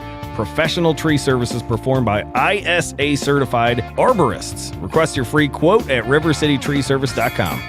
Replacing your roof is always a big deal and a big decision. That's why I want you to call my friends, the folks that we've trusted with our homestead, Eureka Contracting and Roofing. 636-938-ROOF. That's 636-938-ROOF. They are veteran-owned, over 30 years of experience in the construction and insurance industry. They'll replace 100% of your roof, siding, fascia, and gutters. They'll come to you with a personal consultation. Give them a call anytime that Mother Nature strikes you. 636-938-ROOF. Available 24/7 at eurekacontracting.com. That's eurekacontracting.com. ClassicKicks.com. So we finally got the parts for the time machine. Classic Kicks Country is streaming now. Hear all your new country favorites from the 90s. Streaming as it happened in the 90s. Classic Kicks. Download the Classic Kicks app from the App Store. Online at ClassicKicks.com. Or enable the Classic Kicks skill on Alexa. 90s New Country streaming now. KLGY HD3 Clayton, K270BW Bellefontaine, KNBS Bowling Green. This is News Talk STL at 1019, 94.1, and always streaming at NewsTalkSTL.com. News this hour from townhall.com. I'm Rich Thomason. At a meeting with Saudi Arabia's foreign minister in Riyadh, Secretary of State Blinken says the focus of his meetings with Arab and European officials is the war in Gaza, the plight of civilians there, and the hostages still being held by Hamas in Gaza. The most effective way to address the humanitarian crisis in Gaza, to alleviate the suffering of children, women, and men, and to create space for a more just and durable solution, is get ceasefire and hostages home. Meanwhile, anti-Israel protests continue on college campuses around the U.S. More than 275 demonstrators arrested over the weekend.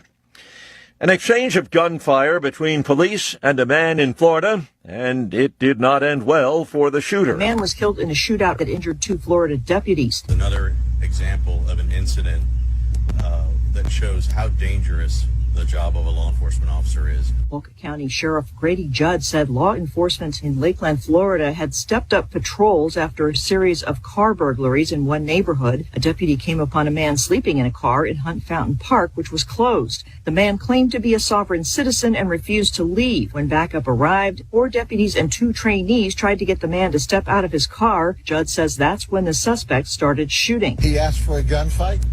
We gave him a gunfight. And he'll never be in another gunfight again. Audio courtesy WFTS. I'm Jennifer King. Sulphur and Marietta, Oklahoma, 2 towns devastated by weekend tornadoes, killed at least 4 people, caused widespread destruction. And checking on Wall Street ahead of this morning's opening bell, the Dow futures 55 points higher. NASDAQ futures are up 73 points. More on these stories at townhall.com. The words you are about to hear are taken from letters sent in by members of the Trinity Debt Management Program. Dear Trinity, today I'm making my final credit card payment. Before I came to you, I was in a constant state of anxiety and panic, but now there is hope for my family's financial future. Working with Trinity made me understand that I'm not alone. You really do help people. Your kindness will never be forgotten. Without Trinity's support, I would not have achieved my lifelong goal of becoming debt-free. We saved a lot on interest and penalties, of course, but the reward was the gift of human kindness. Trinity has carried me through a very difficult time in my life. You're amazing. I used to feel so anxious and hopeless. Now I feel grace and peace. God bless Trinity as you continue to help others become debt-free. If credit card debt has you down, call Trinity at 1-800-990-6976. That's 1-800-990-6976. From the Michael's Flooring Outlet Weather Center. After overnight storms and a few morning showers, clouds break up as we head into the afternoon. Still, could see a pop-up shower or thunderstorm this afternoon, mainly south and east of St. Louis, but it's a low chance. Highs in the mid-70s today. We cleared tonight, and with calm winds, let's watch for some fog development. Could be thick in a few spots early Tuesday, down to 56 for the low. But tomorrow's mostly sunny, fairly warm too, up to 82 Tuesday afternoon. That's your first alert forecast. I'm meteorologist Matt Chambers. This hour of News Talk STL brought to you by Senior Memorial. Give Benjamin Schaefer a call at 314-866-8886 or visit memorialplans.com. Senior Memorial Heritage Protection. Hello, St. Louis. This is Everett Jones of Jones Air and Water Treatment. I know you're ready for some summer weather. While we still have the spring to get through, this is a great time to think about your swimming pools. That's right, now is a great time to save on EcoSmart salt-free, chlorine-free, acid-free pool products. Call now and get 50% off glass-packed media and 15% off all other EcoSmart products. Call now at 636-899-1040, now through the end of April. Does your life insurance plan include living benefits, hearing, diabetic supplies, teledoc service, discounts on urns, caskets, tombstones? Larry Connors here. I suggest you call Benjamin Schaefer at Senior Memorial. Call 314-866-8886 or visit memorialplans.com. Memorialplans.com. Senior Memorial Heritage Protection. St. Louis's new choice for conservative talk. Live and local. I need to know what's going on in my city. News Talk STL. MIike Ferguson. It's a miracle we're not in prison. Gabe Pfeiffer. Are you kidding me? Get up! Get up! Can't you hear the alarm? Get up, St. Louis. Yeah, it's kind of a thing. MIike Ferguson in the morning on News Talk STL. Get up! Get up! This is your cousin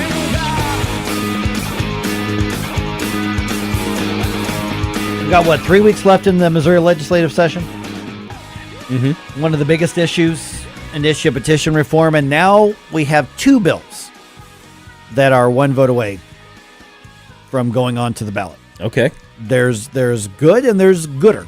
Oh, really? Yeah. Which one's going to win the face-off? Okay. Let's get the update from Jefferson City on that. Basically what's happening is it's put up or shut up time for Republicans who are saying that they're conservative. Okay. And we're talking initiative petition. Among other things. Okay. So we know who's going to put up. Mm-hmm. It's which ones are going to shut up. Yeah. Yeah. That's the question. All right. 8:06 right now. I'm MIike Ferguson. Got Gabe here. Got Stell here as always. Appreciate Levi coming in from Thrive. It was awesome having him in the studio. Every once in a while, and listen, I know that people are like, no, I want to be, angry and let's talk about all the controversial hot takes. And we do that. But every once in a while, let's put everything into a big context as well. When we talk about abortion, we talk about the initiative that's happening right now, the referendum. They're trying to get those signatures. I don't want to defeat that. I don't want to keep it off the ballot because the left is doing it. Right. I want to keep it off the ballot because this is, first of all, it means the death of innocent, human beings. It's evil. And secondly, because of what it does to our entire society. Yes. That's not a Republican or Democrat thing. That's not a conservative or liberal thing. Yes. Okay. That's a humanity thing. And so that Thrive does that better than anybody I've ever seen. So I was always happy to get Levi in here. Joined now by State Senator Nick Schroer. And Nick, let me start with the initiative petition reform question here. The Senate version and the House version, as I understand it, both of them one vote away. You've got the House version back in the Senate. They've got the Senate version in the House. So without trying to get too wonky with the procedure, basically Republicans have to decide which one, if either of them, is going to go onto the ballot. What's the status of that, and what does that discussion look like? Because I think everybody likes the House version best because it has the only citizens can vote type of stuff that goes with it, whereas the Senate version did not. That was stripped out by some of the, Republicans. I'll use that term. But where is that discussion right now? I mean, do we have a dueling face-off of initiative petition reform bills right now? Well, not necessarily. I think the House version that came over with all the good pieces on preventing any illegal immigrants from voting in elections in the future or now, that does have a poison pill in it. And when you have somebody like me who actually reads these bills, it gets down into the meat of this bill. There is a reverse severance clause in there that would say, we've got in Section 100 in our statutes a severance clause that says if any portion of this bill or portion of this law goes into effect is unconstitutional, the courts can strip that unconstitutional piece out and keep the rest of it in there. What was put on in the House, and a lot of members didn't even see it. They don't even know who put this on as a substitute in the committee process early on in the House, does the exact opposite. If anything in this bill or in this initiative petition would be unconstitutional, the court would have to throw the entire thing out, no matter how small. It could have even been a missed comma. So we're not going with that one. The House ended up putting all of those good provisions that spineless Republicans, so-called Republicans, took out of the Senate version, put it back in there, sent it back to us last week. So we have a great package in front of us, which is the Senate version that includes the non-citizen voting. But ultimately, you're right. I mean, if we don't stop these out-of-state billionaires that are woke, that are far left from injecting their policies into our Constitution, we might as well move to California. Just have no beaches. Morning, Nick. Actually, just to clarify what you were saying there. So the revised Senate version is the one we want to go with. That's the one we want to pressure our lawmakers to sign? That's correct, and it is back in the Senate right now. I know there's some talk. Early on, there was talk that the Democrats were going to filibuster until this thing dies. Mary Elizabeth Coleman indicated she's going to try to get this thing, the nuclear option, so to speak, the previous question where you just shut down debate and take a vote. And I think ultimately we're probably going to have to do that. And ultimately, if we did it this week, then the Democrats would be the ones filibustering provisions that they love. They're getting a sweetheart deal with another bloated budget that the Senate's going to produce this week. It's insane that we continue spending despite the fact that us families and business owners have to tighten our own belts because of the cost of everything going up. So ultimately, I think we should bring this IP bill back up. I think it has been the number one priority for the Republican Party for several years now. We've seen this coming. We've seen it happen with Medicaid expansion, with so-called Clean Missouri, and the list goes on. We've got bingo. Bingo is in our Constitution. Marijuana is in our Constitution. So we need to take a stand and protect our Constitution. So I would say let's bring the initiative petition back up. If the Democrats are going to filibuster, then they're going to prevent us taking a vote on the FRA, the Federal Reimbursement Allowance, which they love, and the budget. Purely from your gut, from your feel of what's going on there, what's the over-under that we actually get this thing? I'd say as of right now, there's about a 75% chance. There's a 75% chance that this thing actually gets brought back up. And at that point, if it gets brought back up, from the individuals that I've spoken with, and, in the Senate, people will go back on their word. But as of right now, a lot of people have been telling me if this thing gets brought back up and the Democrats don't want to play nice and they don't want to allow this thing to go to a vote, because once we pass it, it still has to pass by a vote of the people. Then they're going to be the ones standing in the way of this so-called democracy that they always want to talk about. So there is a very good chance that it could get PQ'd, move the previous question, if the Democrats want to keep standing on their crybaby pulpit. I'll be really blunt here, Nick. It's not the Democrats I'm worried about. It's procedural games by Republican leadership and some Republicans who want to get credit for saying, "Hey, I voted for it. What else you want from me?" But they didn't do anything to move it through the process with the clock ticking and 3 weeks left. What about some of the usual suspects or even unusual suspects within the Republican caucus? Because let's be honest, money talks. I'll just leave it at that. Look up the MIike reports for yourself, but I'm more worried about the Republicans stalling out than I am the Democrats stopping it. Yeah, and that's going to be the ultimate. I guess the outcome is going to be what we're going to be looking at. Are they going to stand in the way and join with the Democrats to kill this thing with 3 weeks left? And that's why I'm advocating for leadership to bring this up today. We go back in today. This is ripe. It's on the calendar. It's one vote away. We don't have to go through all the procedural mumbo jumbo. It's one vote away. Do you approve what the House just put on this thing and send it to the governor? That's all we need to do. And we've seen in the past few years, there have been Republicans, there have been Democrats that in the past few weeks of session, they have stood up, thrown bombs, and made sure that we gavel out and end session on the Senate side a hell of a lot sooner than the House does. And if that happens, like it did last year, we end up with non-citizen or the ranked choice voting. That goes by the wayside. That was one vote away last year. Tax cuts were one vote away last year. So we need to bring this up and say, look, we're prioritizing the will of the people. I hear time and time again, whether it's on radio shows, going door to door, at town hall meetings, we have to do something and change the initiative petition process. We're one vote away. So call all of your senators. Don't even concentrate on the Democrats because they've told us where they are. They want to be in George Soros's pocket. So they're not wanting to change the way that we protect our Constitution. Contact your Republicans. Demand that this thing gets voted on this week or all hell's going to break loose. Nick, earlier you mentioned the spending issues that we have going through legislature right now. So where are we on that in terms of what, it sounds like the budget is going to be a bloated mess, but where are we in terms of tax relief or anything like that? Is that still possible this session? Well, I will say if anybody missed Stand and Fight last night, they can go back. It airs every Sunday, 6 to 8 p.m., but go to Rumble, go to X, go to Facebook, News Talk. Find out the good, the bad, and the maybe ugly, and that was part of it. The bad part is the big provisions that we all think about, like getting rid of income tax. That was a bill of mine. Getting rid of personal property tax. That was a bill of Bill Eigels. Those things, because of leadership, because of the factions within the Republican Party, like it's high school, those big bills have been killed, ultimately, with 3 weeks left to go. There are some provisions that are out there that would cap, certain taxes for seniors, start phasing out personal property tax, but they're still moving through the process slowly with no guarantee that they're going to get approved by the House. So I don't have the bill numbers on me right now. I know State Senator Travis Fitzwater had one. I think Tony Luetkemeyer had another one. But they're very incremental changes. And, you've seen what I've done with the heartbeat bill a couple of years ago. We go for the whole shebang. We go for the Hail Mary because people are hurting right now. We need tax relief. Unfortunately, with this leadership group standing in the way, it's not going to be this year.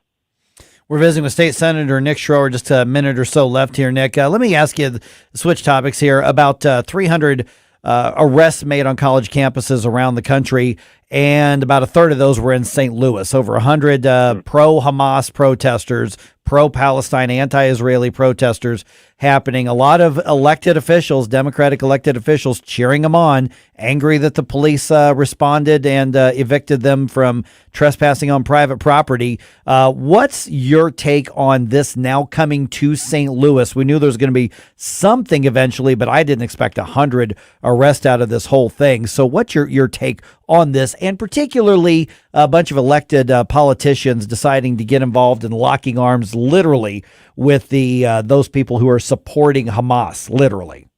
Well, I think if there was ever a deterrent of needing a 4-year college degree, especially from these big Ivy League institutions, this would be it.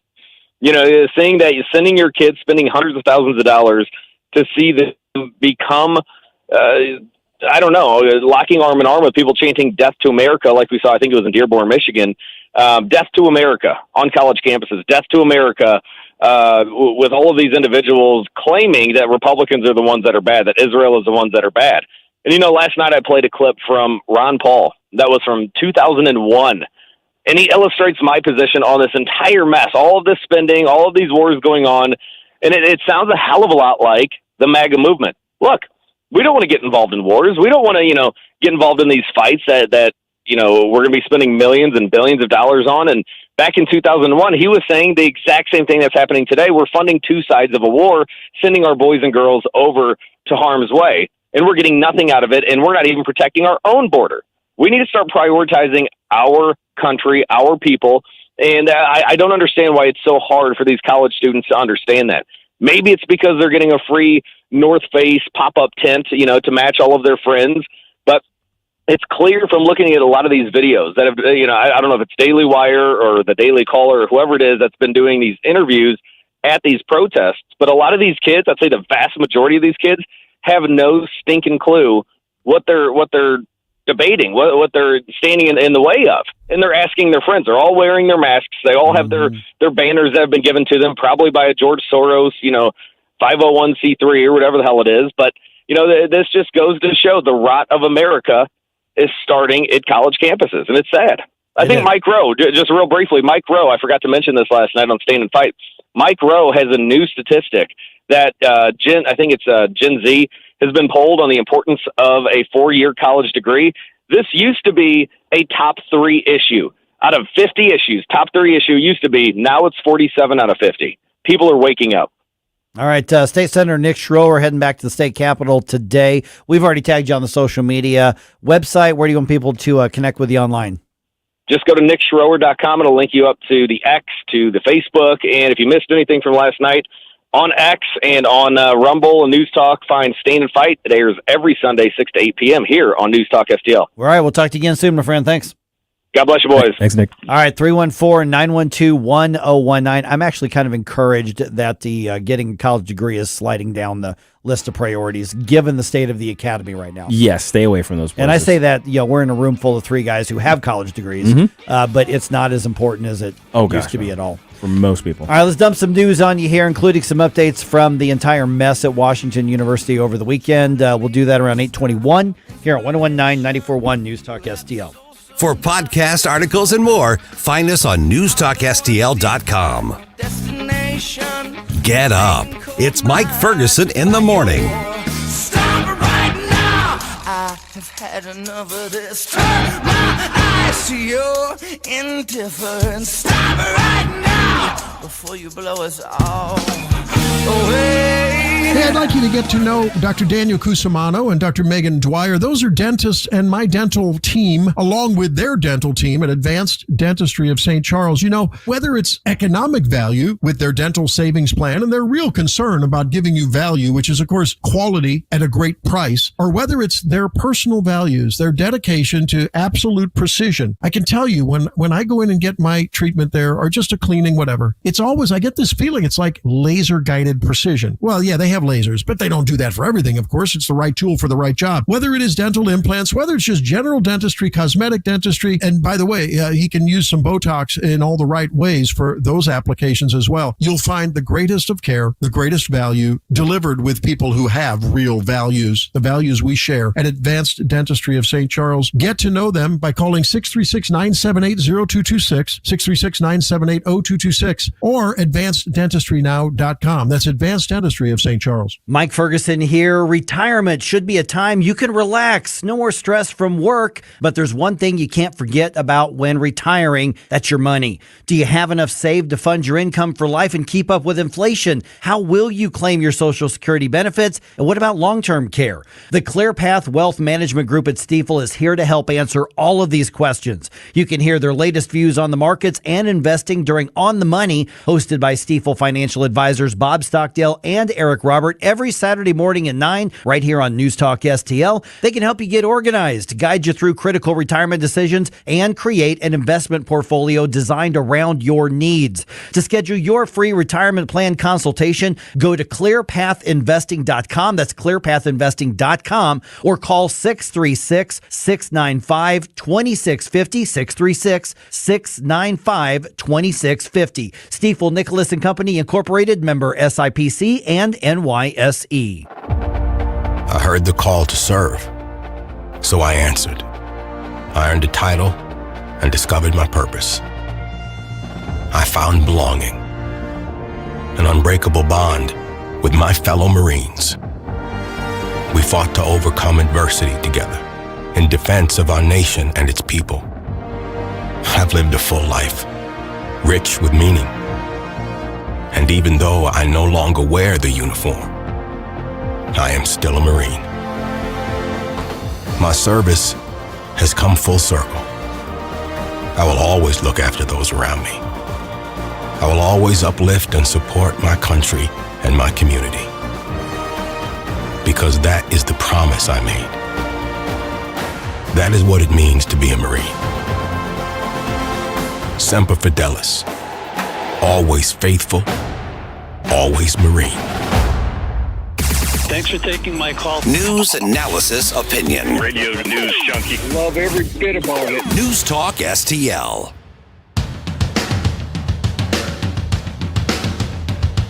Mike Ferguson in the morning. This is the show that starts my morning every day. Mike, Gabe, Stell, plus don't forget my program, Larry Connors USA, 6 to 8 p.m.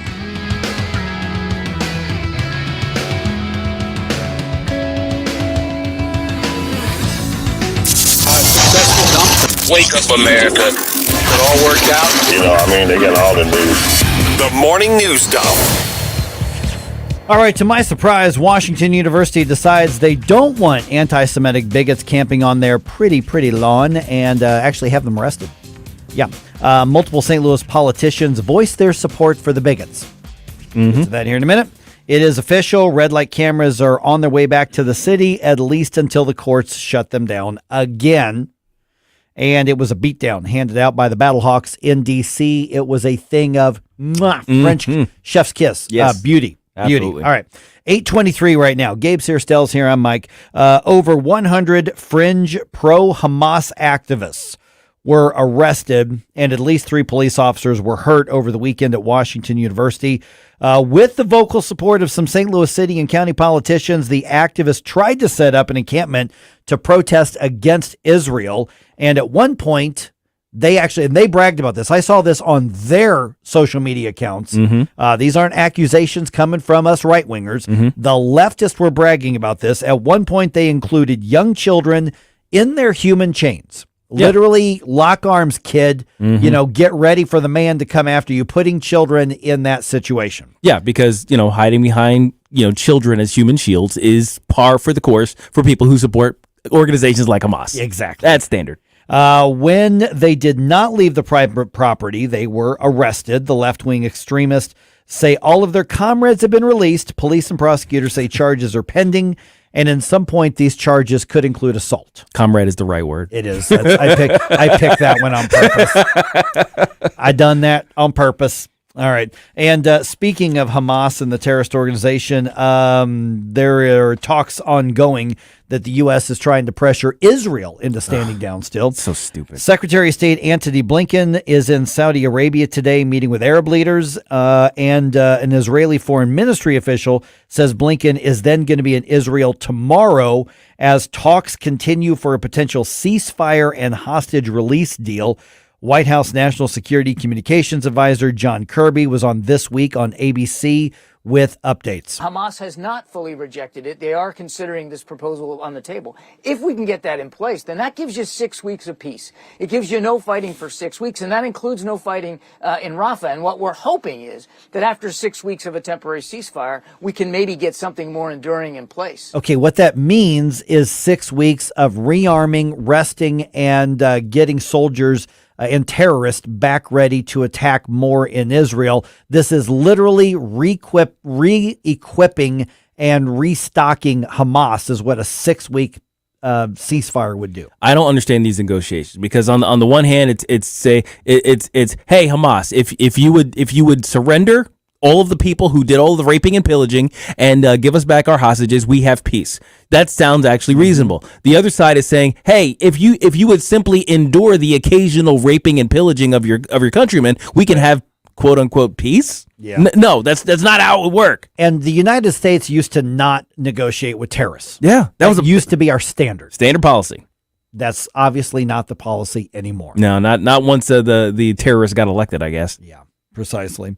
Okay, ByteDance, the parent company of TikTok, says, you know what? We are not going to sell the platform, despite that new law that was built into the foreign aid funding bill. They say, no, it's our property. We're going to keep doing it. South Dakota Congressman Dusty Johnson, he's a Republican, was on Fox's Sunday Night in America, and he says, you know what? He defends the law. He says we need to make them sell because it's a national security threat. We would never have allowed the Soviet Union to buy the Wall Street Journal, the New York Times, the CBS Evening News in the height of the Cold War, and we should not allow the Chinese Communist Party to do it today either. Okay, yes, we would have, because before, the idea that the government would give somebody permission to buy or sell a property or a media thing was basically unheard of during the Cold War. So Republicans, be careful what you wish for in your big government republicanism here that's sweeping things. Do you really want government to be the sole point where you get permission to do business transactions? I know TikTok's bad. I know they're connected to the CCP. I know this thing is dangerous, but be careful what you're wishing for while you're running wild with your populism right now. The manner in which we're doing this is always has been giving me the heebie-jeebies. I think we should treat this very similar to the way we treat foreign arms sales and things like that.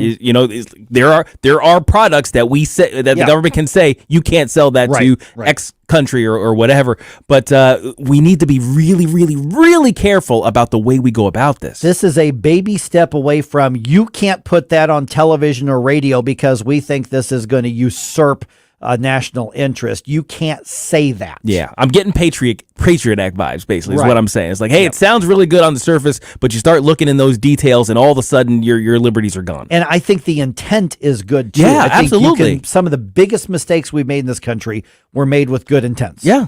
Like legitimately good intentions. Yeah, exactly. So just be really careful. Yeah, please. With that. Please. We have enough of a problem with mainstream media just being biased without being owned by the CCP. Gosh, yes. And the government overstepping on every other avenue as well. Right. And anytime government's getting involved in something like NPR, they just go farther to the Marxist left anyway. But the bigger picture to me is we do not want to set up something to where it's like, I want to buy or sell a business. I want to do business. I better get a congressional permission first. Yeah. Let's not empower them even more. Yeah. Just be careful, Republicans. That's what I'm saying. All right, couple sports notes here. They win the series, but they don't get the sweep. Cardinals dropped the last game of the series with the Mets on Sunday. They won the first two. Final in New York was 4-2. Redbirds started a series with the Tigers. This is in Detroit. That starts today at 5:40. I think Steven Matz, is on the mound for the Cardinals today. All right, and some really big good news here. It was the biggest beatdown the Battlehawks have ever served up. Mm-hmm. Now, I know it's only the third year for the Battlehawks. If you go back to the original COVID truncated year, and then last year, and then this year, biggest point spread in the team's history. A.J. McCarron threw 2 touchdowns, including an 80-yard play to Hakeem Butler. Over 185 passing yards from A.J. He had 213 total yards. He's now halfway through the season. He's already passed for over 1,000 yards on the season. Man. Final score in Washington, Battlehawks 45. DC Defenders, a measly 12. The defense went off in the fourth quarter, forcing defenders' possessions in the final period, ended with a fumble, fourth down failure, an interception, another fourth down failure, and a blocked punt. In other words, yeah. And another thing. That's what it was. My goodness. Oh, man. Yo, it was funny. Did you see the Battlehawks social media? Oh, yeah. Somebody said they set up a thing like on your phone that said fraud alert. Yeah. It said they say defenders, but look what our defense is like. And they put up a screenshot of a phone that said fraud alert. What are you defending, guys? I'm like, good God, who's doing your social media, Battlehawks? That's brutal, man. Yep. Almost as brutal as the defense was on DC. All right. And I bet AJ was thinking after the game, this is what I came back here for. Yes. Yeah, absolutely. Yes. Without a doubt. Oh, imagine the welcome when they come home next week. Oh, yeah.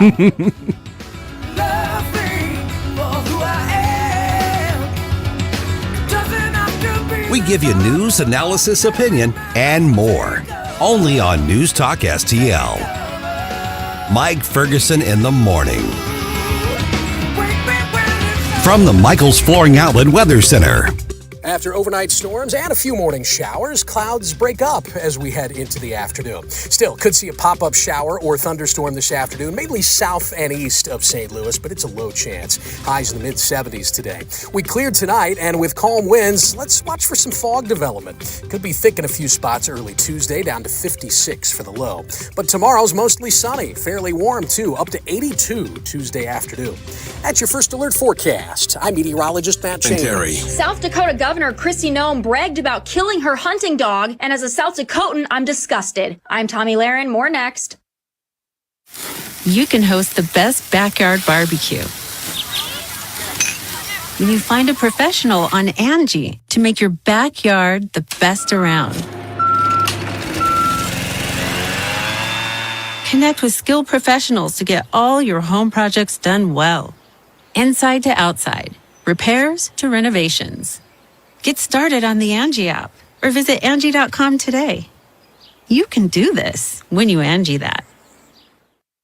In her forthcoming book, No Going Back, The Truth on What's Wrong with Politics and How We Move America Forward, South Dakota Governor and rumored potential Trump running mate Kristi Noem details a shocking and disturbing incident wherein she shot and killed her 14-month-old hunting dog. When I saw the headline, I thought there's no way this can be true, but then I read the passage and sure enough, it's all right there. Noem wrote about what a bad hunting dog Cricket was and how he wanted to play instead of perform his duties. She also wrote about how she hated the dog and was mortified when he killed a neighbor's chickens. So what did she do? She shot him. The story was supposed to highlight how Noem is unafraid to make hard decisions, and to say that didn't land is a major understatement. As a South Dakotan, as a dog lover, as a decent human being, I am thoroughly embarrassed.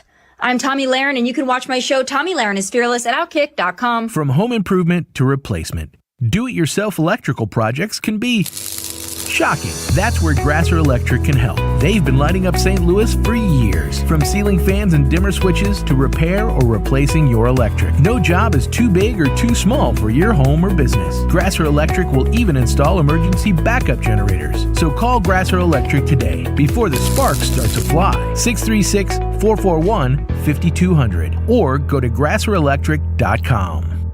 Man, what a great party you're throwing here. This wasp nest is great. Yeah, man, we got about 70 wasps in here. Too bad we can't fit any more wasps in here. It looks like they're having fun outside, stinging all the kids. Oh, man, who just pulled up? Oh, no, it's the pest control company again with those green wheels. They seem to kill every one of my parties. This is Derek, the owner of All Solutions Pest Control. Give us a call today at 636-486-7888. Learn more about our special $67 offer. You can visit us online at allsolutionspestcontrol.com. If a pest-free home is your goal, call All Solutions Pest Control. News Talk STL is proud to have Doug Voss of Safe Money Radio as part of our lineup each week. Doug has been a staple on St. Louis radio for many years as one of the leading financial experts in the area. Doug and Safe Money Radio is on 3 times every weekend, but in case you miss anything, you can check it all out at DougVossSafeMoneyRadio.com or call 844-676-SAFE. That's 844-676-7233. Doug Voss is a registered representative. Securities offered through DHL Securities, LLLP. Member FINRA and SIPC. The news and talk I condemn the anti-Semitic protest. that matters to St. Louis. What he needs to be doing is being the commander-in-chief. This is 101.9 and 94.1. We're dealing with an international issue here. News Talk STL.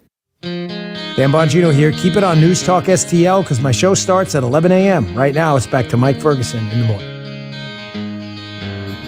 Could you whisper in my ear the things you want to feel? I'll give you anything to feel it coming. Do you wake up? This is Goo Goo Dolls? It is Goo Goo Dolls. I think they're coming in concert here before too long. They're going to be at the Town and Country Fair in Washington, about a block from our house. Oh, no kidding. Oh, That'll be in August. Have them over for dinner. Yeah, might just do that. Yeah, just saying. One of the decent 90s bands. Put out a lot of great tunes, most of which sound a lot alike. Yeah. They have a sound. Like this is their standard. This is the standard song construction here. Very radio friendly. That's good stuff. Yeah. All right. What was not good stuff was all the nonsense on WashU's campus. We told you last Thursday or Friday. We're like, hey, there's something being planned by the pro-Hamas people. They're going to do some kind of event on WashU's campus. Mm-hmm. So they did it on Saturday. There was actually a kind of a secondary follow-up one at Forest Park on Sunday that I don't think a lot of people paid a lot of attention to. There were just 2-3 dozen people showed up to that one. But over 100 people arrested on WashU's campus on Saturday. And to hear the fringe left elected officials, Megan Green, Alicia Saunier, and Lisa Clancy, you would think that this was a beatdown, like Bull Connor had released the dogs again. Oh, I mean, that's what they were.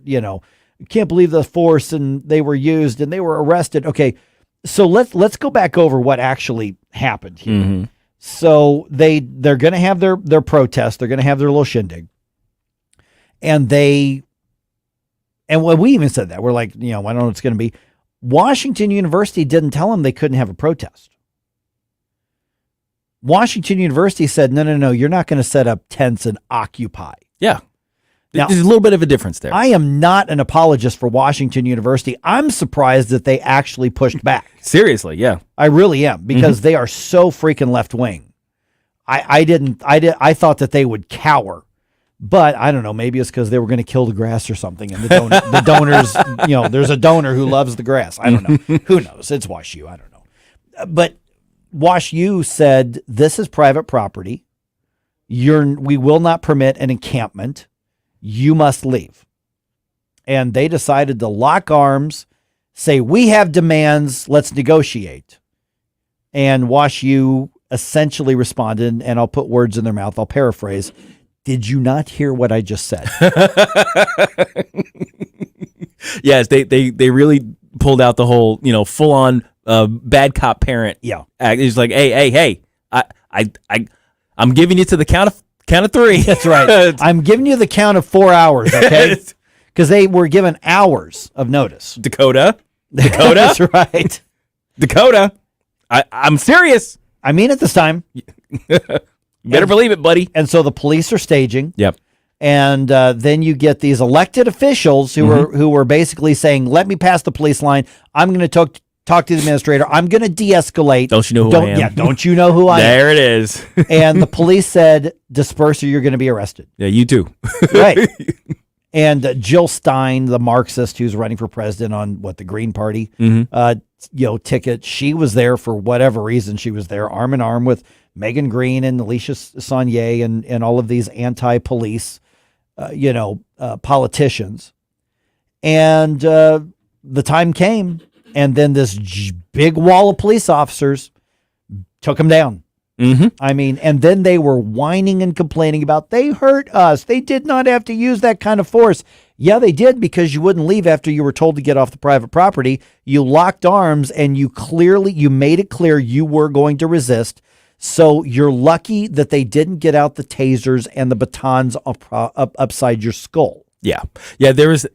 I'm gonna tell on my daughter a little bit here, but early on, she's a youngster, and I told her that she had to go from here to there. Like there's just a simple instruction. They're there, and she wouldn't move, and she just looked at me in this sort of defiant little way, and I was like, I was like, no, you have to you have to go from there to there. Like, I need you to go there, and she wouldn't move, so that I raised my voice a little bit.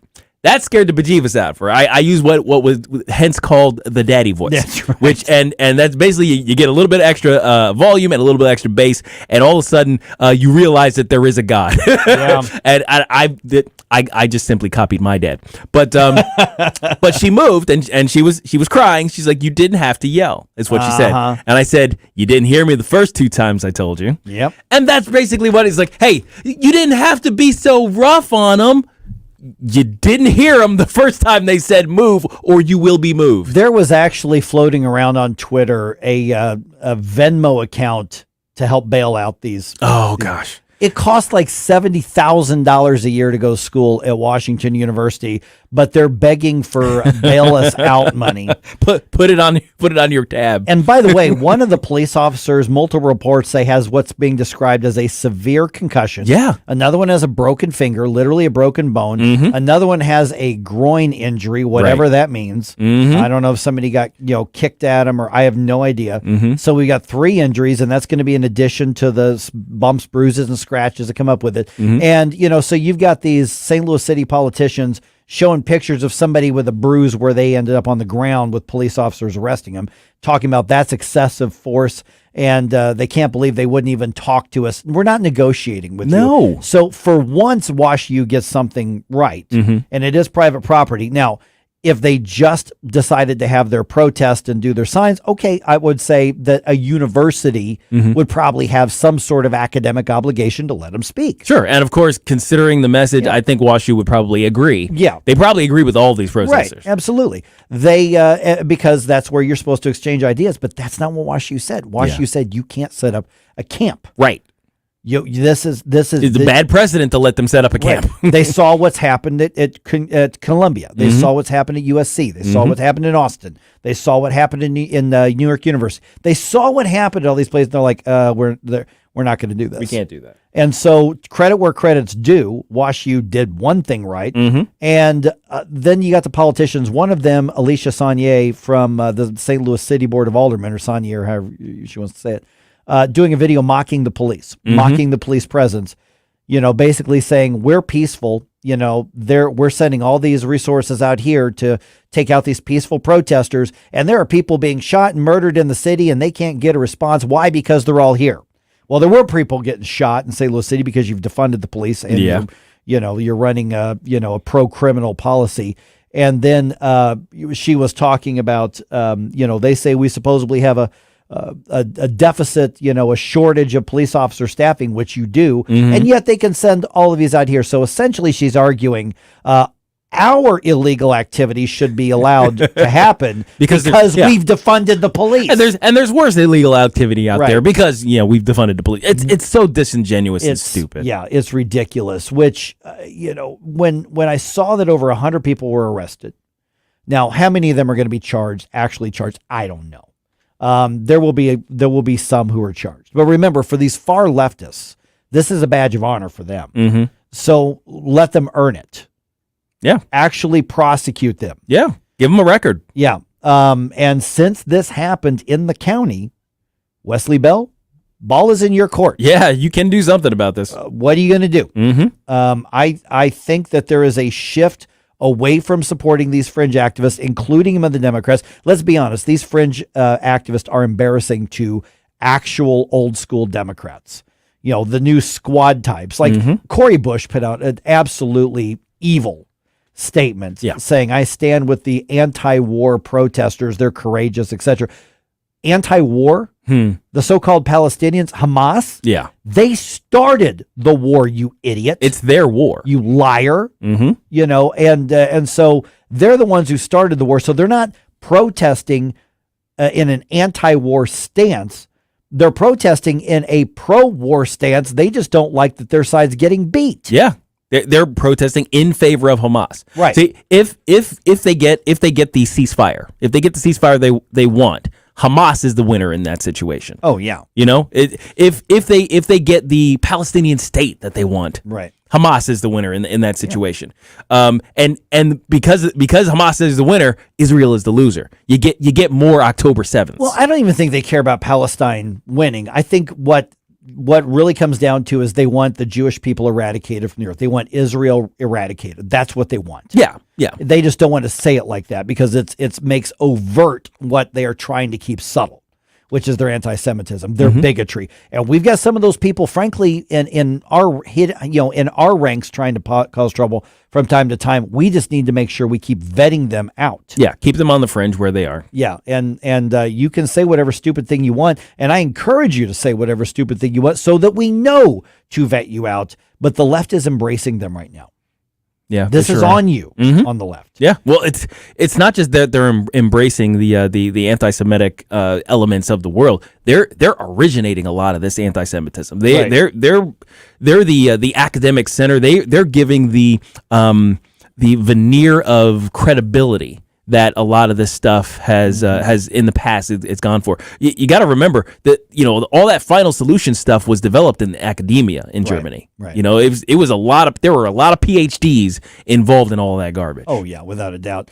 And so with WashU, it's interesting because about 275, 280 arrests were made around the country on college campuses at these pro-Hamas rallies and protests and occupations or whatever they want to call them, and a third of those were in St. Louis at Washington University. How embarrassing is this for the region, and how embarrassing should it be that elected officials in the city were trying to lead the charge and demanding to mediate and decide that they were going to want to have talks.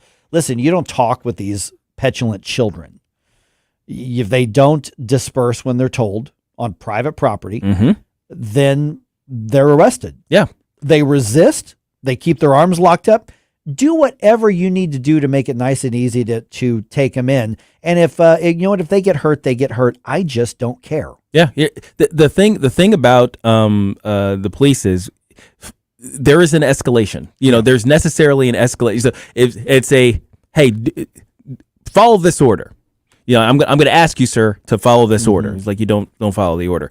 I'm going to yell at you now to follow the order. You don't follow the order. I'm going to put my hands on you, sir, and ensure that you follow the order. You resist following the order. I'm going to be a little more rough in the way I That's how it goes. Right. So all of those bruises are essentially self-inflicted. Completely. And then when I saw there was one video, they had a 10-year-old girl on the microphone, like, thank you for being, and then they've got little kids in part of these human shields, these human chains. And that to me, and I even tweeted about that. I don't really tweet that much over the weekends. And I just asked the question, I said, do we know of any other anti-Israeli organizations who use children as props in human shields? Yeah, I wonder where they got that idea. So literally you occupy, wash, you or resist, whatever you wanted to call yourself. What you were doing is emulating the tactics of Hamas and Hezbollah, literally of using children as shields and props for radical Islamic terrorism. That's what you were doing for anti-Semitic bigotry. That's what you're using children for. That's what your props are for. It's evil. I mean, it's just nothing short of evil. There's no conversation to be had when you're dealing with evil on this. Yeah. And I have heard so many different takes. I know we got to get to a segment here in a second, but I mentioned there was a guy I heard yesterday, and he was in front of a lot of people, and he was saying, I don't want to give my hot take. There are enough hot takes on this, what's happening. He said, it's not for me to say, and none of us for to say who's on the right or wrong side, which is complete crap because there's clearly a right side and there's an evil side. So that was just intellectually dishonest because this is not a dumb guy. And then he goes in and sneaks this in. He says, we need to not just be peacekeepers, but peacemakers. And I'm like, okay, where are you going with this? Yeah. And then he says, sometimes like Martin Luther King Jr. and the civil rights movement, you have to be disruptive to make peace. He goes, I'll just leave it at that. So in other words, the only people who are disrupting anything are literally the people in favor of Islamic terrorism and anti-Semitic bigotry. Yeah. And so this guy who was, brags about, claims to be a Christian, was doing the disgusting argument that you have to be disruptive to be a peacemaker, which sometimes can be true. But that's true in this case. But he goes, that's all I'm going to say about that.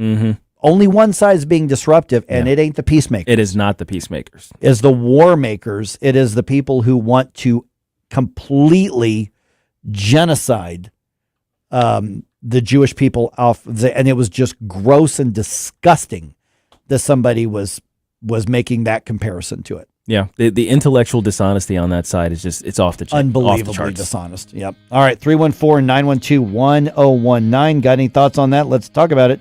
On Rumble, Barely Big says, if they're arrested, do they still get paid?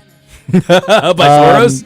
Yeah, the answer is yeah. You probably get a bonus. Maybe, I was going to say bonus. Yeah, probably. All right. 314-912-1019. This is 1019 and 94.1 News Talk STL. I won't say anything at all, so why don't you slide? Like us on Facebook at News Talk STL. Mike Ferguson in the morning. Yeah, we're gonna let it slide.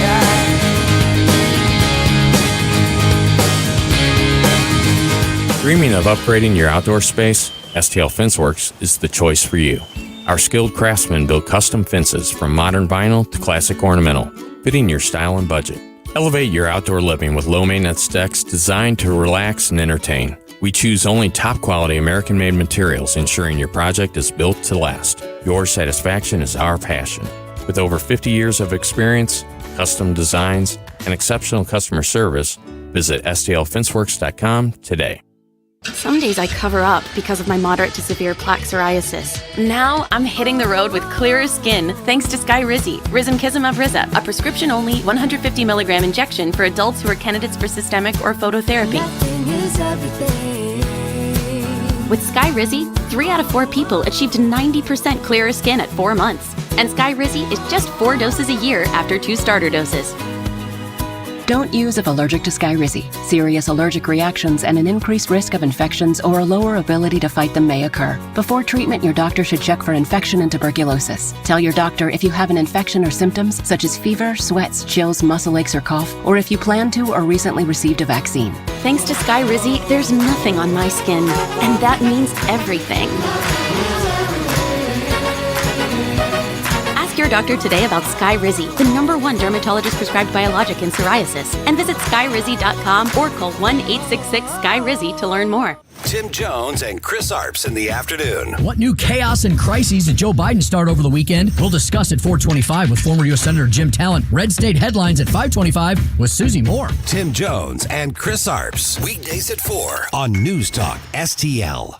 Listen anytime. It happens anywhere. Anywhere. Everywhere. Every day continues to bring more news. With the News Talk STL app. Keep St. Louis's home for conservative talk with you wherever you go. Download the News Talk STL app in the App Store or at newstalkstl.com.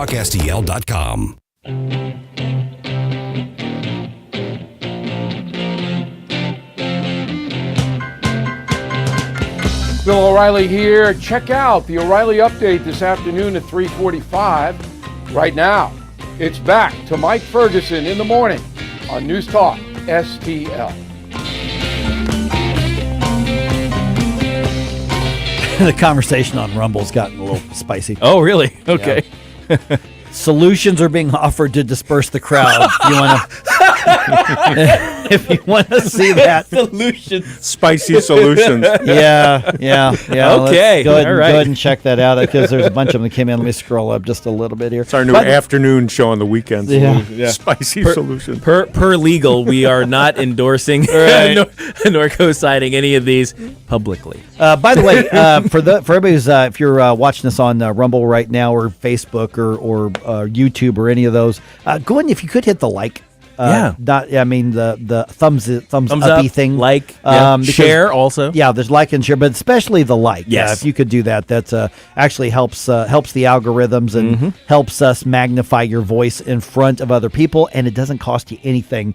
If you could just click that real quick before we turn things over to Vic Porcelli here in a few minutes, that's a big help. I got to tell you, so I'm reading this morning. Let me just kind of get real about this because, I knew over the weekend, obviously, this was going to be our top topic for today. So, I'm outlining the show and I'm putting it together and I'm just reading article after article and I'm looking at news clip after news clip. I'm looking at the social media of all these people who are involved, like Megan Green and all of these. And I just got angry. I mean, it's 2:30 in the morning and I'm really pissed off. About this to the point where I had to step away from the desk because I am so angry. First of all, the people would adopt such an evil mindset that they would enlist and groom children into this kind of evil as well. That they create a problem, decide they're going to go onto private property, occupy it and take it over, claim it as their own, destroy it, and then get angry when they're told to leave, and then get angry when that's enforced. And so there's one part stupidity, but there's just multiple parts evil that's involved because the whole point of this is to be anti-Israel. Yes, I mean, that's the entire point of this. That's it. And it's amazing to me when you've got all of these children, the students, who are saying, well, here are our demands. And demands. One of the mistakes Columbia University said is, well, university leaders are negotiating with the student protest leaders. Yeah, let's discuss their demands. No, don't give a crap about their demands. No. Don't treat them like they're equals. You have nothing to demand. No. The only thing you can demand is what you paid for at the school, Which right? is an education. Because you're a customer. You're a customer at that school. So you pay for your dorm, you pay for your food, you pay for your education. Those are the things you get to make demands about. You don't get to make demands about other means by which the university spends its money or invests its money. Yeah, because they're demanding that they divest from Boeing and they divest from anything connected to Israel, including educational programs. Yeah, you don't get to do that. Right. And if you don't like it, then use the market and go to school somewhere else. Cease being our customer. Right. That's really what it is. I'm sure there's an American Islamic University that will be very, very welcome to you critiquing them and deciding to protest against them if you don't like something they do. See how that works out for you. I mean, they may require a hijab while you do it, but it is what it is. Right. So, that's just the thing that's so angering to me. Yeah. And I honestly struggle with this whole, they're people. Let's love everybody. No, I'm not I'm not that good of a person. Yeah, I'm struggling as a Christian. I seek to love everybody because Jesus told us to. Now the thing is, it's tough to do that. And now, of course, and then there's also the idea that love is not necessarily this, having good feelings about somebody or anything like that. Love is seeking the highest good for others. And the good that I seek for these people is their enlightenment. But it's my love for others is superseding my love for them right now because that's a good way to put it. Maybe the common good for all of them would just be a club upside the head from a police officer. Maybe.